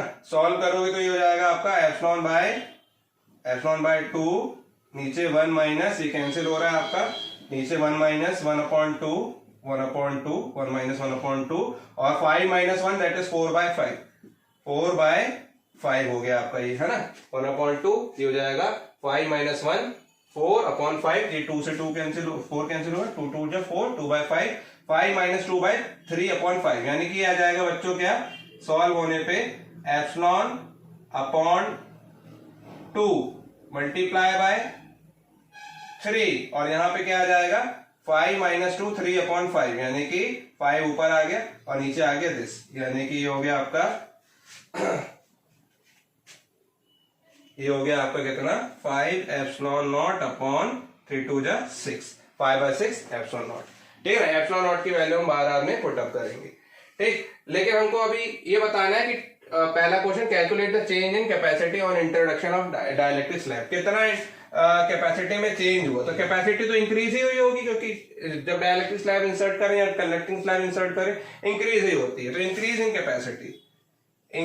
इन capacity on introduction of dielectric slab कितना हो जाएगा, सी डैश में से सी नॉट को माइनस करना पड़ेगा क्योंकि सी डैश ज्यादा बड़ा होगा, कितना है 5 epsilon not upon 6 minus C not कितना है बच्चों, एप्सिलॉन नॉट बाय 2, है ना, एप्सिलॉन नॉट बाय 2। तो ये सॉल्व करोगे तो 6 और 6 एलसीएम आ गया, तो ये आ जाएगा बच्चों 5 और 5 तो पूरा माइनस 2 3 जा 6, है ना, 5 माइनस 3 एप्सिलॉन नॉट, यानी कि 2/5 minus 3 that is 2, 1/3 epsilon not, है ना। तो ये हो जाएगी कैपेसिटी कितनी, है ना, अगर मैंने सही एलसीएम लिया है तो 5 माइनस 3 दैट इज 2, 2/6 यानी कि 1/3 एप्सिलॉन नॉट। अब जो एप्सिलॉन नॉट आया है 8.85 इंटू 10⁻12 होता है बच्चों, है ना, उसमें डिवाइडेड बाय 3 कर दो, 8.85 इंटू 10⁻12 अपॉन ये क्या कर दो 3 कर दो। तो ऐसा करने से आपका जो भी आंसर आ रहा होगा वो क्या हो जाएगा, टोटल इंक्रीज इन कैपेसिटी होगी किसकी, जब डाइलेक्ट्रिक स्लैब आपने इंसर्ट किया था, है ना। तो आप निकाल लीजिएगा इसको सॉल्व करने पे, 3 2 जा 6, है ना, 2 पॉइंट समथिंग आएगा ये इंटू 10⁻12, है ना। पीको फैरेड में अगर लेना है तो 10⁻12 हटा दीजिएगा। चलिए उसके बाद आपको नेक्स्ट दिया है बच्चों कि what would be the change if the dielectric slab were conducting, अगर डाइलेक्ट्रिक स्लैब कंडक्टिंग होगा तो क्या होगा, है ना, तो क्या होगा, मतलब कि उसमें भी ऑब्वियसली चेंज होगा, क्या कैपेसिटी में चेंज होगा, तो हम देख लेते हैं। तो सपोज डाइलेक्ट्रिक स्लैब कंडक्टिंग यानी कंडक्टिंग स्लैब होगा, तो तो क्या होगा उस कंडीशन पे ऑन इंट्रोडक्शन ऑफ, ये तो आपको अभी पता है उतना ही है, कंडक्टिंग स्लैब, ठीक है, या डाइलेक्ट्रिक स्लैब और कंडक्टिंग, मतलब कि कंडक्टर होगा तो क्या होगा, कंडक्टर होता है तो बच्चों के क्या हो जाता है, के इन्फिनिटी हो जाता है, के इन्फिनिटी जाता है तो 1/इन्फिनिटी 0, तो 1/0 ये बचा 1, यानी कि 1/1 - t/d, ये फॉर्मूला बन जाता है आपका बच्चों, है ना। तो ये पूरा का पूरा हटा दे रहा हूं, इस बार मैं C डबल डैश नाम दे दे रहा हूं उसको, है ना, C डबल डैश। तो ये क्या हो जाएगा, C double dash equals to C not, ठीक है, C नॉट मतलब कि ε0/2 1 - t, t आपका कितना है, t की वैल्यू पुटअप कर दो, t की वैल्यू कितनी है बच्चों, t है आपका 10⁻⁻2 अपॉन d, d कितना है 2 × 10⁻⁻2, है ना। तो ये कैंसिल हो गया, ये आ जाएगा क्या ε0/2, और ये क्या आ जाएगा 1 - 1/2 दैट इज 1/2, 2 से 2 कैंसिल, ये आ जाएगा ε0 के बराबर। ε0 मतलब कि क्या 8.85 × 10⁻12 फैरेड, ठीक है, यानी कि 8.85 पिको फैरेड, ठीक। तो ये इंक्रीजिंग ये आपका डाइलेक्ट्रिक स्लैब जब C डबल डैश लोगे, तो अब चेंज क्या आएगा, उसके लिए आप इंक्रीज इन कैपेसिटी में आपकी बात क्या करोगे, C double dash minus C not करोगे, है ना, C double dash minus C not करोगे, ठीक है। तो C double dash minus C not पे ये आपका आ रहा है ε0 माइनस ε0/2, यानी कि ये आ गया क्या ε0/2, ε0/2 मतलब कि 8.85 × 10⁻12 डिवाइडेड बाय 2, जो कि कितना हो जाएगा आपका, इसको 850 ले लोगे तो 4.850 का आधा 425 × 10⁻12 फैरेड, यानी कि ये हो जाएगा 4.425 पिको फैरेड, ठीक है। तो इंक्रीज इन कैपेसिटी जब डाइलेक्ट्रिक स्लैब की जगह कंडक्टिंग स्लैब इंसर्ट करोगे तो कंडक्टिंग स्लैब कैपेसिटी इतना आएगा, लेकिन हमको तो चेंज पूछ रहा है, तो चेंज पूछने के लिए आपको क्या करना पड़ेगा, इससे पहले जब वैक्यूम था तो कैपेसिटी जितनी थी वो माइनस करनी पड़ेगी, तो ये आ जाएगा 4.42 पिको 4.425 पिको फैरेड, ठीक है बच्चों, समझ में आया है। तो ये क्वेश्चन जल्दी से नोट कीजिए, दूसरा क्वेश्चन करते हैं। सी स्टूडेंट, बहुत अच्छा question, the plates of a parallel plate capacitor are 5 × 10⁻2 metre apart if are dielectric slab of thickness 1 centimetre and constant 2 is put between the plates and the capacitance is kept same as before by altering the distance between the plates, find new distance। बच्चों यहाँ पे इस question में आपसे ये बोल रहा है कि अगर एक पैरेलल प्लेट कैपेसिटर जो एक किसी डिस्टेंस से अपार्ट है ना, d कितनी डिस्टेंस है 5 × 10⁻, यहाँ d ले रहा हूँ फिलहाल तो मैं, 5 × 10⁻2 मीटर डिस्टेंस से अपार्ट है, और इसके अंदर अभी फिलहाल क्या भरी हुई है, कुछ नहीं दिया, यानी कि वैक्यूम है ना। उसके बाद आप डाइलेक्ट्रिक स्लैब जिसका कांस्टेंट डाइलेक्ट्रिक कांस्टेंट 2 है वो पुट अप कर देते हो, ठीक है। अब उसकी कैपेसिटी में चेंज ना हो, जो कि होगी, और होगी कैसे, इंक्रीज होगी, इंक्रीज ना हो इसके लिए आप क्या कर दो, डिस्टेंस को वेरी कर दो, और डिस्टेंस को वेरी करने के बाद वो बताओ कि वो जो नई डिस्टेंस है वो कितनी वेरी की है ना। तो ये आपको क्वेश्चन में बोल रहा है, तो क्वेश्चन में क्या क्या गिवन है, सबसे पहले तो देख लीजिए, आपको गिवन है आपको क्या, सेपरेशन d 5 × 10⁻2 मीटर, डाइलेक्ट्रिक कांस्टेंट कितना 2, डाइलेक्ट्रिक स्लैब की थिकनेस t = कितना 1 सेंटीमीटर, यानी कि 10⁻2 मीटर, है ना, चेंज कर दिया आपने, और प्लेट के बीच में डाल दिया आपने उसको, और c = C0 के इक्वल होना चाहिए, है ना, मतलब कि जो पहले आप जानते हो जब when air is in between the plates, plates के बीच में अगर एयर थी तब कैपेसिटेंस C0 होता था, जो कि कितना हो गया ε/d, इक्वेशन नंबर आपने क्या दे दिया 1, पहले सेपरेशन d था। ऑब्वियसली आपको कैपेसिटी इंक्रीज होगी तो डिस्टेंस को क्या करना पड़ेगा, डिक्रीज, डिस्टेंस को सॉरी कैपेसिटी इंक्रीज होगी तो आपको डिस्टेंस चेंज करके उस कैपेसिटी को क्या करना है, वापस से पहले जितनी करनी है ना, मतलब कि कैपेसिटी में कोई चेंज ना हो, C0 के इक्वल ही हो। आप ऐसा कीजिए कि डिस्टेंस को चेंज कर दीजिए, कैपेसिटी को कांस्टेंट रखिए, तो डिस्टेंस ऑब्वियसली कैपेसिटी तो बढ़ गई ना, यानी कि कैपेसिटी को वापस से कम करना है, और कैपेसिटी कम कैसे होगी, कैपेसिटी कम होगी डिस्टेंस के बढ़ाने से, तो डिस्टेंस जो नहीं होगी उसको मैं बोल रहा हूं क्या, इंक्रीज डिस्टेंस, इंक्रीज डिस्टेंस को मैं नाम दे रहा हूं d', जो कि कितना है, सपोज d + x, सपोज मैंने इसको d से x डिस्टेंस इंक्रीज कर दिया, तब जाके कैपेसिटी वापस से C0 के इक्वल होगी, है ना। तो d' = d + x, समझ में आ रहा है, कैपेसिटी डाइलेक्ट्रिक स्लैब इंसर्ट करने के बाद बढ़ जाती है, और हमको क्वेश्चन में बोल रहा है कि बढ़े नहीं, आप उसके लिए डिस्टेंस को चेंज कर दो, तो डिस्टेंस चेंज मतलब क्या, इंक्रीज करनी पड़ेगी डिस्टेंस, तब तो कैपेसिटी वापस से डिक्रीज होकर सी नॉट की इक्वल होगी, है ना। तो डी प्लस एक्स कर दिया। अब वो आपसे बोल रहा है, अब सबसे पहले तो कैपेसिटेंस निकालना पड़ेगा। कैपेसिटेंस कितना हो जाएगा, फॉर्मूला होता है epsilon A upon D minus, D की जगह डी डैश होगा, minus T plus T upon K, ये फॉर्मूला होता है आपका, है ना। इसमें अपन डी डैश डी कॉमन लेके एक फॉर्मूला बनाते हैं, ठीक। ये आपका फॉर्मूला हो गया। अब इस पे आपसे वो बोल रहा है, सबसे पहले तो एप्सिलॉन ए वैल्यू पुट अप कर दिए, D plus X minus T upon के। अब वो आपसे बोल रहा है कि कैपेसिटी इंक्रीज ना हो, दोनों बराबर रहे, कांस्टेंट रहे, सी डैश क्या है, सी नॉट के इक्वल रहे, तब क्या होगा, तब आपकी डिस्टेंस जो बढ़ी हुई है वो कितनी है वो फाइंड आउट कीजिए। तो यहाँ पे आप सी डैश यानी कि ये पूरा का पूरा आपको जो दिया हुआ है वो कितना है, epsilon A upon D plus X minus T upon K, ये इक्वल होना चाहिए सी नॉट के, यानी कि एप्सिलॉन ए बाय डी के इक्वल होना चाहिए। तो एप्सिलॉन ए से एप्सिलॉन ए तो कैंसिल हो गया, तो ये इस नीचे वाला जो पूरा इक्वल हो जाएगा, है ना। नीचे वाला पूरा का पूरा इक्वल हो गया। यहाँ पे हटा दे रहा हूँ उसको, मैं यहाँ लिख दे रहा हूँ, यहाँ से थोड़ा सा इजी हो जाएगा। तो देखिए ये कितना है, D plus X minus T upon के इक्वल्स टू व्हाट, डी बचा, ये डी हो गया,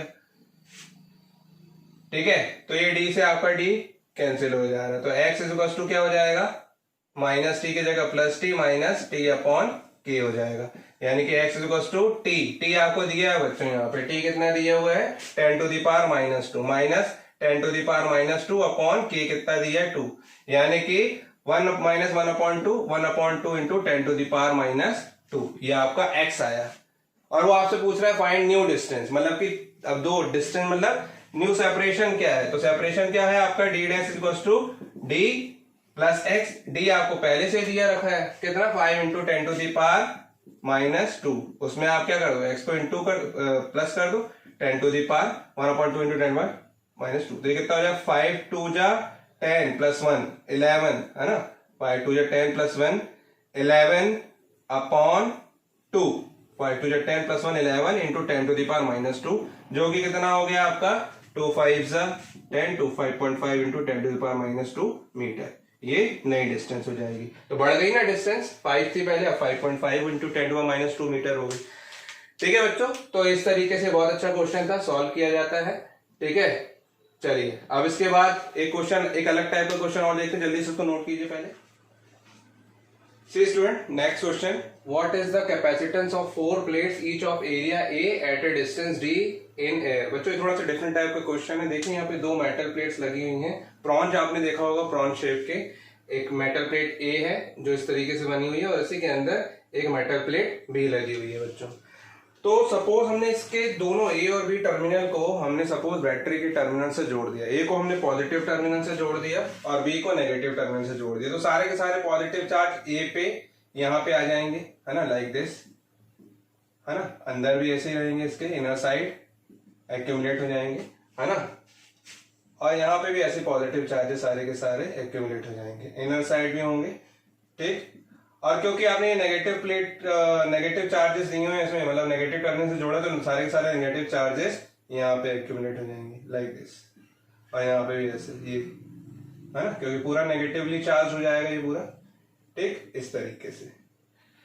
तो देख पा रहे हैं यहाँ पे ये प्लस और ये माइनस, और ये दोनों ही मेटल के प्लेट्स है, दोनों मेटल के प्लेट के अंदर ये प्लस चार्ज है, नेगेटिव चार्ज है, तो अंदर फील्ड बना रहे हैं, यानी कि एक पूरा का पूरा कैपेसिटर तैयार कर रहे हैं, है ना। तो कैपेसिटर तैयार कर रहे हैं ऑब्वियसली, तो ये कैपेसिटेंस हो गया, इसको नाम दे दिया हमने सपोज C1, ठीक है, और इसको नाम दे दिया हमने C2। यहाँ बीच में कुछ नहीं, क्योंकि यहाँ पे भी नेगेटिव चार्ज है, ठीक है, ये अंदर यहाँ नेगेटिव चार्ज है, और नेगेटिव ये एक दूसरे को रिपल करेंगे, ये दोनों सेपरेट कर रहे हैं। तो यहाँ positive charge of plate C1 और यहाँ positive charge of plate C2 जुड़े हुए हैं।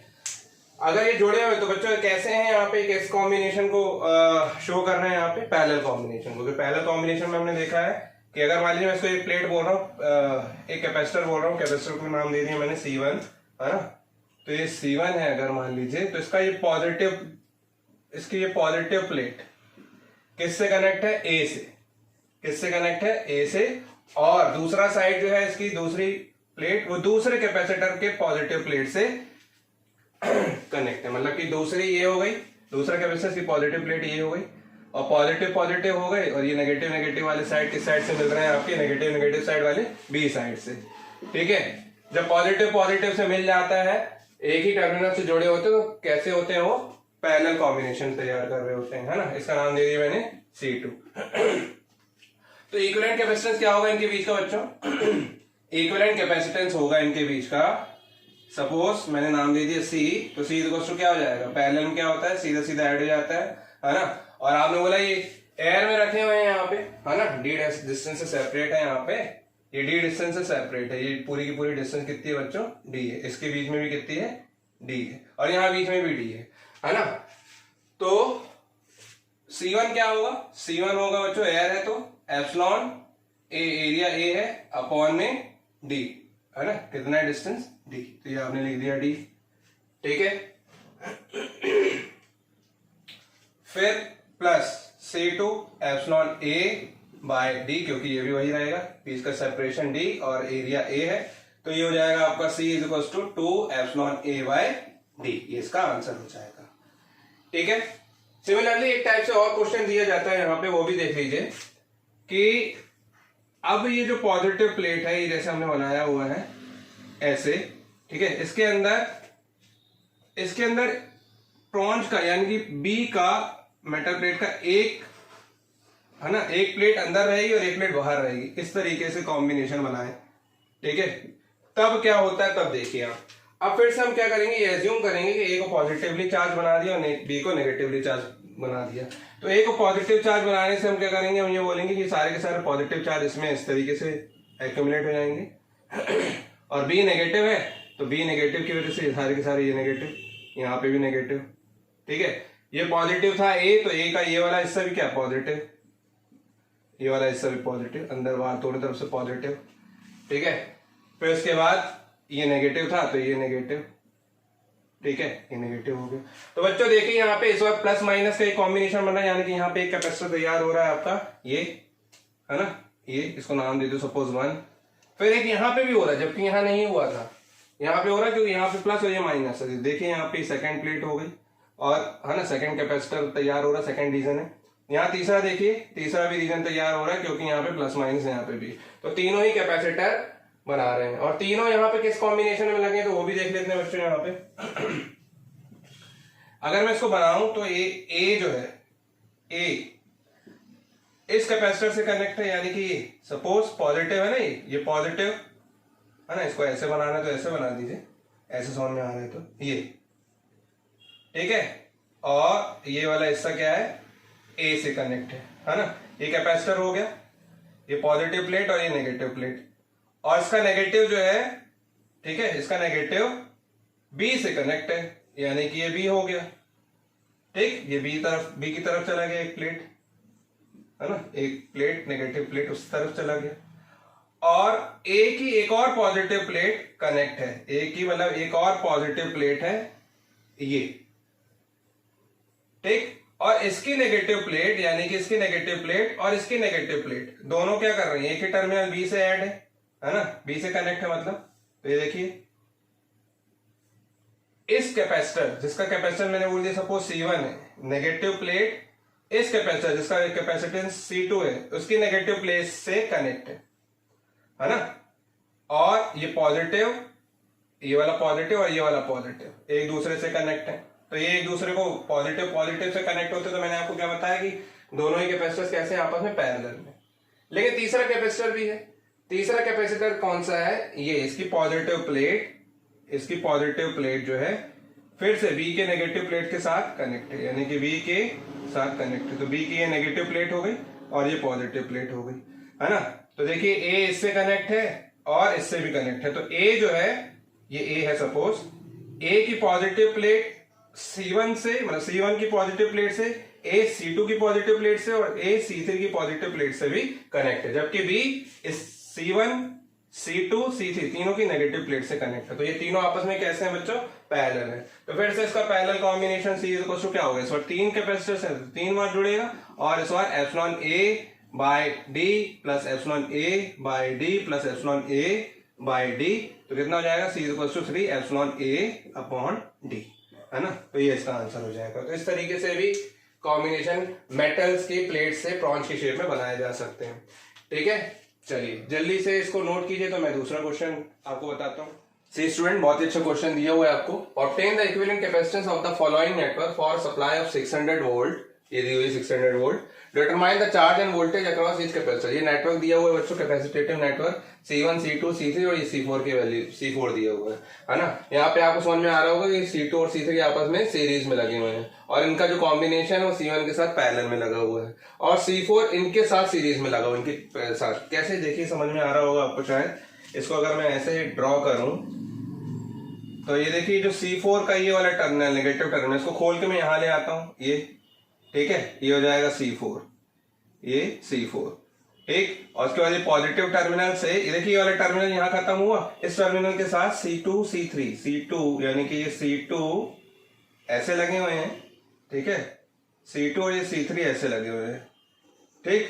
और ये वाला जो है C1 ऐसे लगा हुआ है, मतलब ऐसे, लाइक दिस, ठीक। और ये दोनों ही किससे जुड़े हुए हैं, ये पॉजिटिव टर्मिनल से, तो ये हो गया पॉजिटिव टर्मिनल, ठीक है। और ये पॉजिटिव टर्मिनल और ये नेगेटिव टर्मिनल के बीच में एक सप्लाई लगा हुआ है 600 वोल्ट का, ठीक है, 600 वोल्ट, ये सपोज। तो सबसे पहले आपको बोल रहा है क्या, कैपेसिटिव इक्विवेलेंट कैपेसिटेंस निकालना है। तो आपको समझ में आ रहा होगा ये दो सीरीज में, इसके साथ ये पैरेलल में है, तो दोनों को, इसका कॉम्बिनेशन इसके साथ पैरेलल में, ये सॉल्व करेंगे तो ये सीरीज में इसके साथ सॉल्व होगा, है ना। तो जल्दी से देख लेते हैं बच्चों, सॉल्व करने पे पहले इक्विवेलेंट कैपेसिटेंस निकालते हैं। तो C2 और C3 को पहले सॉल्व करने जा रहे हैं। Since C2 and C3 are in series, therefore their equivalent capacitance, their total capacitance या फिर इक्विवेलेंट कैपेसिटेंस या नेट कैपेसिटेंस या फिर इफेक्टिव कैपेसिटेंस C23 नाम दे दे रहा हूं मैं। कितना हो जाएगा C23, C2 multiply by C3, C2 plus C3। C2 और C3 की वैल्यू दी रखी है भैया, यहाँ पे देखिए 200 इंटू 200। अभी पिको फैरेड में रहने देते हैं, जहां जरूरत पड़ेगी तो हम चेंज भी कर देंगे, है ना। और 200 प्लस 200, मैंने आपको बताया था जब सेम कैपेसिटेंस होंगे और सीरीज में होंगे तो उनका जो इक्विवेलेंट कैपेसिटेंस का एग्जैक्टली हाफ होता है ना। नहीं तो देख लीजिए 200 इंटू 200 अपॉन 400, तो 200 से 2 टाइम्स कैंसिल हो गए, 1 टाइम कैंसिल हो गई, होगी 100, है ना। कितना आ गया, C23 इक्वल टू आ गया 100 पिको फैरेड। ये C23 आया है ना। अब ये C23 को अगर हम देखें, अब इसकी जगह मैं एक सिंगल कैपेसिटर लगा सकता हूं, है ना। सिंगल कैपेसिटर लगा सकता हूं, कौन सा, सपोज दिस, उसका नाम दे दिया C23, जिस, है ना, 100 पिको फैरेड, ठीक है ना। इसका इक्विवेलेंट कैपेसिटेंस है, दोनों का इक्विवेलेंट कैपेसिटेंस C23। अब इसके साथ ये पैरेलल में C1 के साथ, तो इनको भी सॉल्व कर देते हैं हम यहाँ पे, है ना। Now C1 and C23 are in parallel, ठीक है। तो इनका इक्विवेलेंट कैपेसिटेंस में नाम दे दे रहा हूं सपोज C डैश क्या हो जाएगा बच्चों, C1 प्लस C23, ठीक है, C1 प्लस C23। तो C1 कितना है आपका, C1 आपको दिया हुआ है बच्चों 100 पिको फैरेड और C23 दिया हुआ है, C23 हमने भी निकाला, C23 कितना है, ये भी 100 है ना। तो टोटल कितना आ गया 200 पिको फैरेड। ये क्या आया, C डैश आया। C डैश मतलब कि इन दोनों का कॉम्बिनेशन। तो इन दोनों का कॉम्बिनेशन सॉल्व करेंगे तो ये कुछ ऐसा बन जाएगा, ये, ठीक है। इसको मैं हटा दे रहा हूं क्योंकि पॉइंट्स नहीं जाने चाहिए, पॉइंट्स तो दो जिससे कनेक्ट था वो कनेक्टिंग पॉइंट तो अभी वही है ना। तो इसकी जगह एक इक्विवेलेंट कैपेसिटेंस लगा दिया जिसका नाम दे दिया मैंने क्या, C डैश, ठीक, ये C डैश नाम दे दिया। चलिए अब देखिए C डैश और C4 आपस में किसमें है, सीरीज में। Now C dash and C4 are in series और इसका इक्विवेलेंट कैपेसिटेंस जो है वो टोटल कैपेसिटेंस होगा, तो C, है ना। देन इक्विवेलेंट कैपेसिटेंस जो फाइनल आंसर होगा आपका, equivalent capacitance C must be C dash plus C4, ठीक है। C डैश यानी कि कितना 200, C4 मतलब आपको गिवन है 100, सॉरी सीरीज में है ना, सीरीज में, सॉरी, तो सीरीज में तो क्या हो जाएगा, C is equal to C4 multiply by C dash upon C4 plus C dash.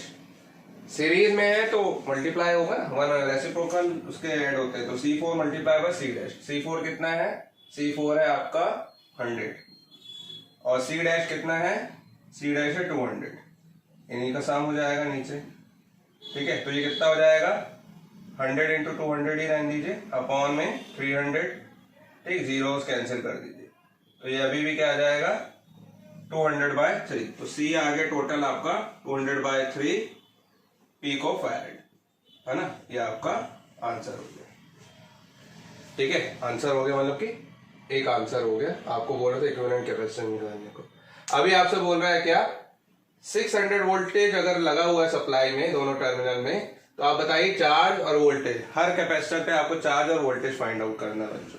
तो देख लेते हैं बच्चों चार्ज और वोल्टेज। पहले अगर हम इस पे देखिए, अब हमको टोटल कैपेसिटेंस तो पता चल चुका है नेटवर्क का, टोटल वोल्टेज भी पता है, तो टोटल चार्ज निकालने की कोशिश करते हैं पहले हम।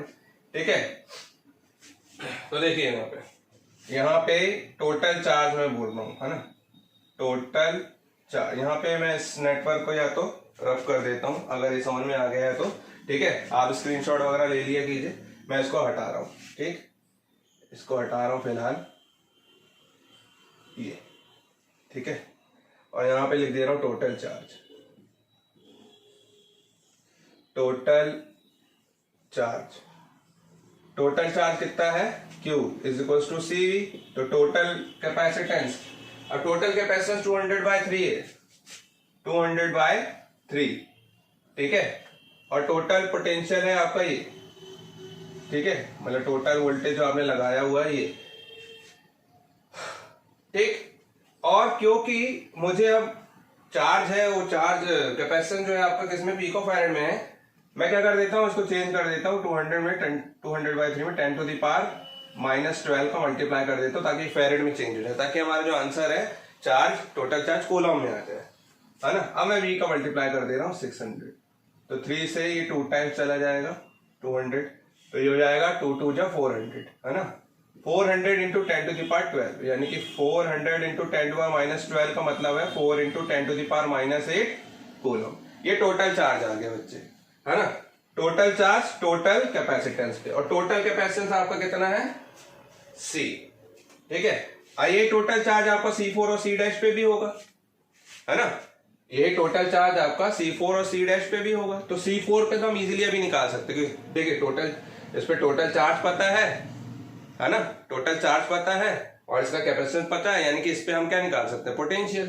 ठीक है, तो ऐसे ही धीरे धीरे करके सॉल्व करना रहता है हमें। तो पोटेंशियल ड्रॉप अक्रॉस C4 क्या होगा बताइए, मैंने बोल दिया नाम, सपोज V4, तो Q upon C4, total charge आ रहा है इस पे, टोटल चार्ज Q से डिनोट कर रहे हो, Q अपॉन C4, और Q आपका कितना है 4 इंटू 10⁻⁻8 अपॉन C4 की वैल्यू कितनी दी है बच्चों, 100। तो 100 हमको चेंज करना पड़ेगा किसमें, पिको फैरेड में, सॉरी पिको फैरेड से फेरेड में चेंज करना पड़ेगा, है ना। तो 10⁻⁻8 ऊपर जाके +12, तो ये हो जाएगा बच्चों 4 मल्टीप्लाई बाय -8 +12 यानी 10⁻4 अपॉन 100, है ना, 100। ठीक है, तो ये तो 2 कैंसिल होके 2 हो गया। ठीक, यानी कि 400 आ गया आपका। V4 इज इक्वल टू कितना आ गया, V4 is equal to 400 volt, है ना। देखिए यहाँ पे 600 वोल्ट में ये दोनों सीरीज में लगे थे। ठीक है, ये C डैश एक कॉम्बिनेशन है, अभी C डैश हमारा कॉम्बिनेशन था C1 और C2 का, C2 और C3 का कॉम्बिनेशन था। ठीक है, तो 400 वोल्ट तो C4 ने ले लिया और सीरीज में वोल्टेज डिवाइड हो जाता है। अगर ये 400 ले रहा है मतलब कि ये कितना लेगा 200, तो टोटल C डैश में भी हमको पता चल गया potential drop across C dash कितना हो जाएगा। C डैश में अगर मैं बोलूंगा C डैश में कितना वोल्टेज होगा, सपोज V डैश, है ना, तो वो कितना हो जाएगा 600 माइनस 400 दैट इज 200 वोल्ट। ये V डैश आ गया। और V डैश क्या था बच्चों, सी डैश क्या था बच्चों, सी डैश जो था, सी डैश C1 और C23 का पैरेलल कॉम्बिनेशन था। ठीक है, सी डैश क्या था, C1 मतलब कि ये यहां पे ऐसे लगा दे रहा हूं मैं, C1 और C23 का पैरेलल कॉम्बिनेशन था। ये हटा दो, ये था ना, अब वापस से मैंने वही बना दिया है। और आपने बोला V डैश जो है इस पे पोटेंशियल ड्रॉप, मतलब C डैश पे था पोटेंशियल ड्रॉप कितना, 200 वोल्ट। तो पैरेलल में तो वोल्टेज सेम रहता है, यानी कि इस पूरे के अक्रॉस क्या होगा, 200 वोल्ट होगा, यानी C23 पे भी होगा, C1 पे भी होगा। तो अब देखिए C1 पे हमको क्या पता चल गया, पोटेंशियल, C23 पे पोटेंशियल पता चल गया, और इनके कैपेसिटेंस भी पता है, यानी कि हम जो अननोन क्वांटिटी है चार्ज इन पे निकाल सकते हैं। तो चार्ज कैसे निकालेंगे, देखिए चार्ज निकाल रहे हैं हम, चार्ज अक्रॉस या पॉइंट्स देते जाना है ना, जैसे कि मैंने टोटल चार्ज निकाल दिया, फिर पोटेंशियल ड्रॉप अक्रॉस निकाल दिया, फिर पोटेंशियल ड्रॉप अक्रॉस ये निकाल दिया। तो आप पॉइंट्स देते जाना 1 2 3 करके, या ऐसे स्टार लगाते जाना। तो चार्ज अक्रॉस C1 पे कितना हो जाएगा charge, Q is equal to CV, तो मैंने Q1 नाम दे दिया, Q1 is equal to C1, और इस पे पोटेंशियल कितना है बच्चों, V डैश। ठीक है, तो C1 यानी कि C1 की वैल्यू कितनी है, 100 मल्टीप्लाई बाय 10⁻⁻12 करना पड़ेगा, क्योंकि पिकोफैरेड था। और उसके बाद आप क्या करोगे, V डैश की वैल्यू रखोगे, V डैश है 200। ठीक है, जो कि सॉल्व होने पे आ जाएगी आपकी 100 2 इंटू 1 2 3 4 10⁴ और 10⁻⁻12 यानी कि 10⁸ 2 इंटू 10⁻⁸ कूलम। टोटल चार्ज इतना था, उस पे इस पे कितना चला गया, 2 इंटू 10⁻⁸ कूलम। ठीक है, तो C23 पे भी उतना ही आना चाहिए, देख लेते हैं C23 पे भी, है ना। C23 कितना है आपका, C23 है आपका 100 पिकोफैरेड। तो देख लेते हैं, चार्ज अक्रॉस C23 कितना हो जाएगा, सपोज मैंने नाम दे दिया Q23, है ना, Q23। अब देखिए C23 तो कॉम्बिनेशन है किसका, C23 कॉम्बिनेशन है आपका, C23 कॉम्बिनेशन है, सीरीज कॉम्बिनेशन है किसका, C2 और C3 का, है ना। C23 किसका कॉम्बिनेशन है, C2 और C3 का सीरीज कॉम्बिनेशन। तो लगा देता हूं मैं यहाँ पे, C23 किसका कॉम्बिनेशन है, यहाँ पे C2 और C3 का सीरीज, ये C2 और C3। तो जो C23 मतलब टोटल इक्विवेलेंट कैपेसिटेंस, है ना, इस पे टोटल चार्ज जो जा रहा होगा वो C2 के लिए भी होगा, C3 के लिए होगा। तो जब मैंने आपको बताया कि अगर मान लीजिए इस पे टोटल चार्ज निकालना है मुझे, तो इसी का टोटल कैपेसिटेंस लेना पड़ेगा, तो C23 ही लेना पड़ेगा, और इसी का टोटल वोल्टेज जो कि आपको पता है V डैश है ना। तो ये हो जाएगा आपका बच्चों C23 into V dash. C23 कितना है आपका, C23 आपने निकाला था 100 पिकोफैरेड, यानी कि 100 इंटू 10⁻⁻12, और V डैश कितना है, V डैश है आपका 200। ठीक है, तो ये हो जाएगा 2 इंटू, उतना ही आया, देखिए मैंने बोला था ना उतना ही आएगा, टोटल तो 4 इंटू 10⁻⁸ था, तो इतना 2 इंटू 10⁻⁸ यहाँ चला गया, तो बाकी बचा तो नहीं जाएगा ना। ठीक है ना, तो ये हो गया आपका 2 इंटू 10⁻⁸ कूलम। ठीक है, तो ये क्या आ गया, charge across C2 and C3 दोनों पे आ गया, C2 एंड C3 दोनों पे ही इतना चार्ज है ना। और अकेले C1 पे इतना चार्ज था 2 इंटू 10⁻⁸, और यहाँ पे दोनों पे इतना चार्ज है ना। बात समझ में आ रही है। चलिए, तो C1 C2 C3 C4 पे हमारा चार्ज अक्रॉस C4 नहीं निकाला हमने, नहीं, चार्ज अक्रॉस C4 इतना ही होगा। अब देखिए चार्ज अक्रॉस C4 जो कि टोटल ही चार्ज आ रहा था ना, तो चार्ज अक्रॉस C4 कितना होगा, यहीं पे कर देना था हमें हालांकि। ठीक है, चलिए फिर मैं यहां पे लिख दे रहा हूं, यहीं पे चार्ज अक्रॉस C4 क्या होगा, Q4, क्योंकि यहां से है ना, टोटल चार्ज आ रहा था, और कितना है टोटल चार्ज, 4 इंटू 10⁻⁸ कूलम। ठीक, तो ये सब पे चार्ज आ गया, इन दो पे पोटेंशियल आ गया, और इस पे भी पोटेंशियल आ गया। अब हमको पोटेंशियल अक्रॉस किस पे निकालना है, C2 और C3 पे अलग अलग निकालना है। क्यों, क्योंकि C23 पे हमका हमारा पोटेंशियल आया था और C2 C3 पे अलग अलग होगा, है ना। C1 पे निकल आया, C4 पे निकल आया, है ना। ये आपका potential drop across C dash जो निकाला था यही आपका C1 पे भी हो गया है। चलिए देख लेते हैं, मैं यहाँ थोड़ा सा रब कर रहा हूँ, है ना। आप नोट कर लीजिए या स्क्रीनशॉट लीजिए, मैं यहाँ रब करने जा रहा हूँ।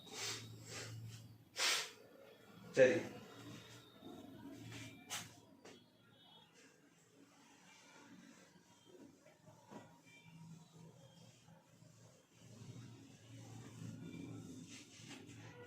देखिए, अब पोटेंशियल अक्रॉस V4 आ गया। अभी हम C1 निकाल रहे हैं, है ना।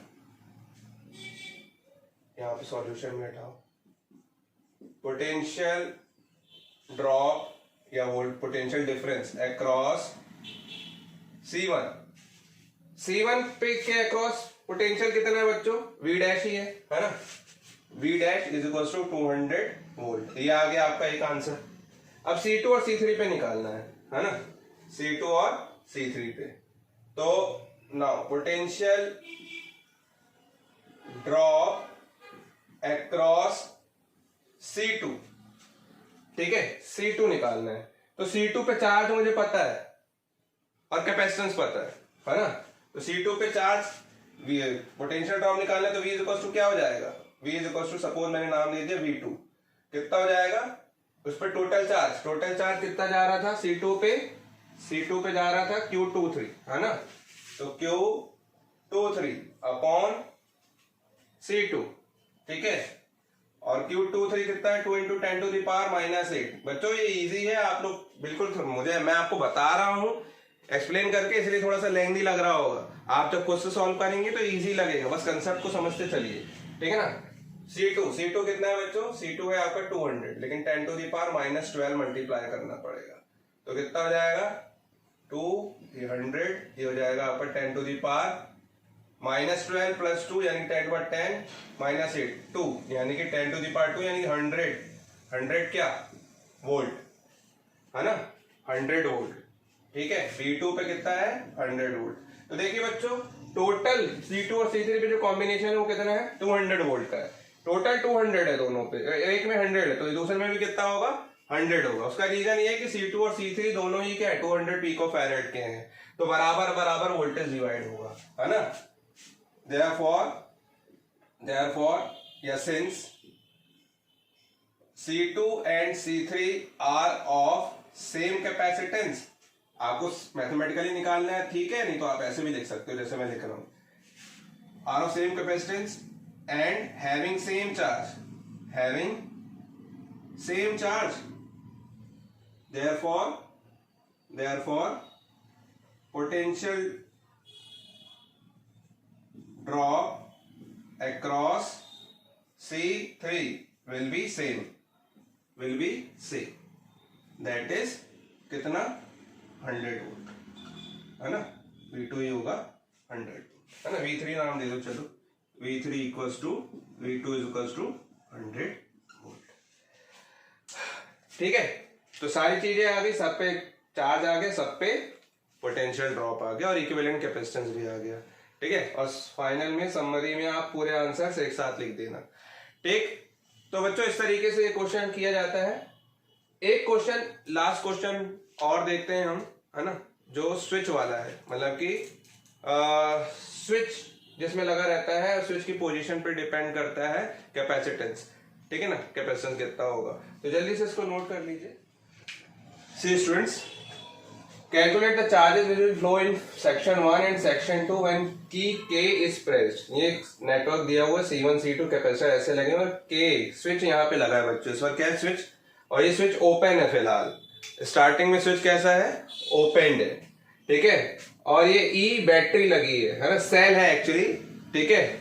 सेल जिससे जो पोटेंशियल ड्रॉप या सॉरी वोल्टेज सप्लाई करने वाला, ठीक है ना, सेल से मिलके बैटरी बनती है। तो देखिए यहाँ पे एक छोटी डंडी है, बड़ी डंडी है, तो उसको कैपेसिटर में समझ लेना। ये क्या है? सेल है जिसका पोटेंशियल कितना है, जिसका वोल्टेज E है, और C1 C2 ये दो पैरेलल प्लेट कैपेसिटर के कैपेसिटेंसेस है। और सेक्शन 1 ये और सेक्शन 2 ये है। इन दोनों पे चार्जेस बताना है after when K is pressed, है ना, की प्रेस करने के बाद। तो बच्चों देखिए, जैसे मैं की को प्रेस करूंगा, ठीक है, तो मैं मान लेता हूं कि सपोज इसमें जा रहा है पूरे सेक्शन 1 में पूरा का पूरा Q1 चार्ज, और इस सेक्शन 2 में ये डायरेक्शन पहले से ही दे रखा है Q2 चार्ज। तो जैसे इसको मैं क्लोज करूंगा, ठीक है, when key K is pressed, when key K is pressed, जैसे मैं इसको प्रेस करूंगा तो देखिए प्रेस करूंगा तो इसमें चार्ज का फ्लो होने लगेगा, क्योंकि बैटरी कनेक्ट हो गई है। तो C1 से बस जा रहा है, C2 से नहीं जा रहा है, Q1 चार्ज सिर्फ C1 से जा रहा है। और आप जानते हैं अगर इसको मैं जैसे कनेक्ट करूंगा तो E1 और E और C1, ये बैटरी और C1 कैसे आ जाएंगे, पैरेलल में आ जाएंगे, यानी कि पूरा का पूरा पोटेंशियल जो है वो C1 पे, जो E है वो पूरा का पूरा उसी पे आ जाएगा, C1 पे। तो टोटल चार्ज सेक्शन 1 पे कितना हो जाएगा, Q1 is equal to total voltage into total capacitance C1, ठीक है। तो इस पे पता चल गया हमको, सेक्शन 1 पे ये पता चल गया। अब सेक्शन 2 पे निकालना है, लेकिन सेक्शन 2 पे देखिए, सेक्शन 2 पे जब आप देखोगे तो Q2 चार्ज है ना बैटरी से निकल के C2 से पे भी जा रहा है और C1 पे भी जा रहा है, जबकि Q1 सिर्फ C1 पे जा रहा था।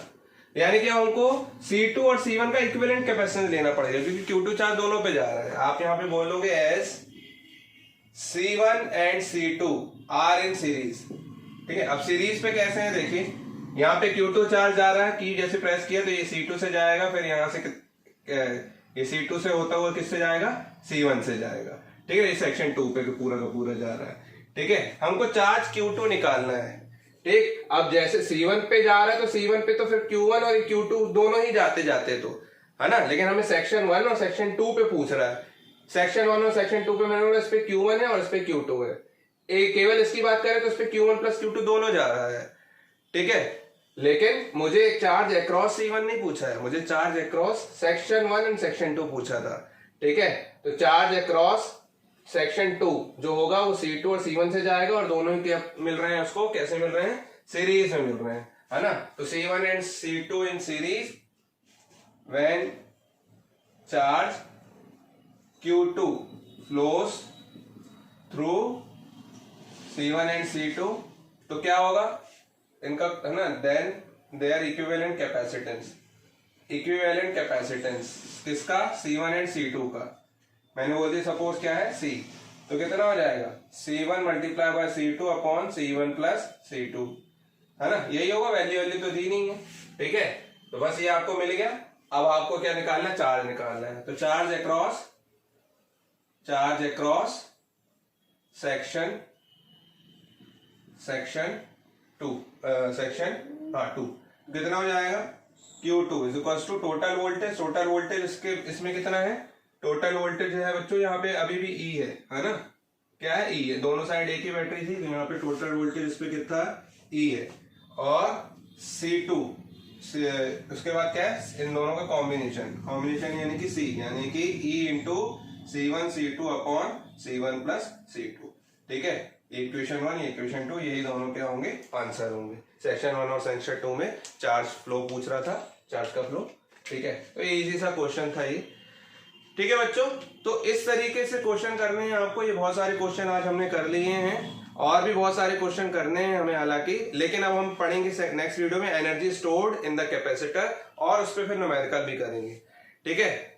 और ये चैप्टर उसके बाद हमारा फिर खत्म हो जाएगा। इस चैप्टर के बाद हम बच्चों स्टार्ट करेंगे चैप्टर नंबर 3 करंट इलेक्ट्रिसिटी, ठीक है, जो कि बहुत ही इंपॉर्टेंट और बहुत ही इंटरेस्टिंग है, जो कि आपको जेईई में भी काम आएगा, ठीक है। लेकिन उससे भी पहले एक और वीडियो बनाऊंगा जिसमें जेईई के बहुत क्वेश्चन आए हुए हैं जो आ सकते हैं, ठीक है, जेईई मेंस पे।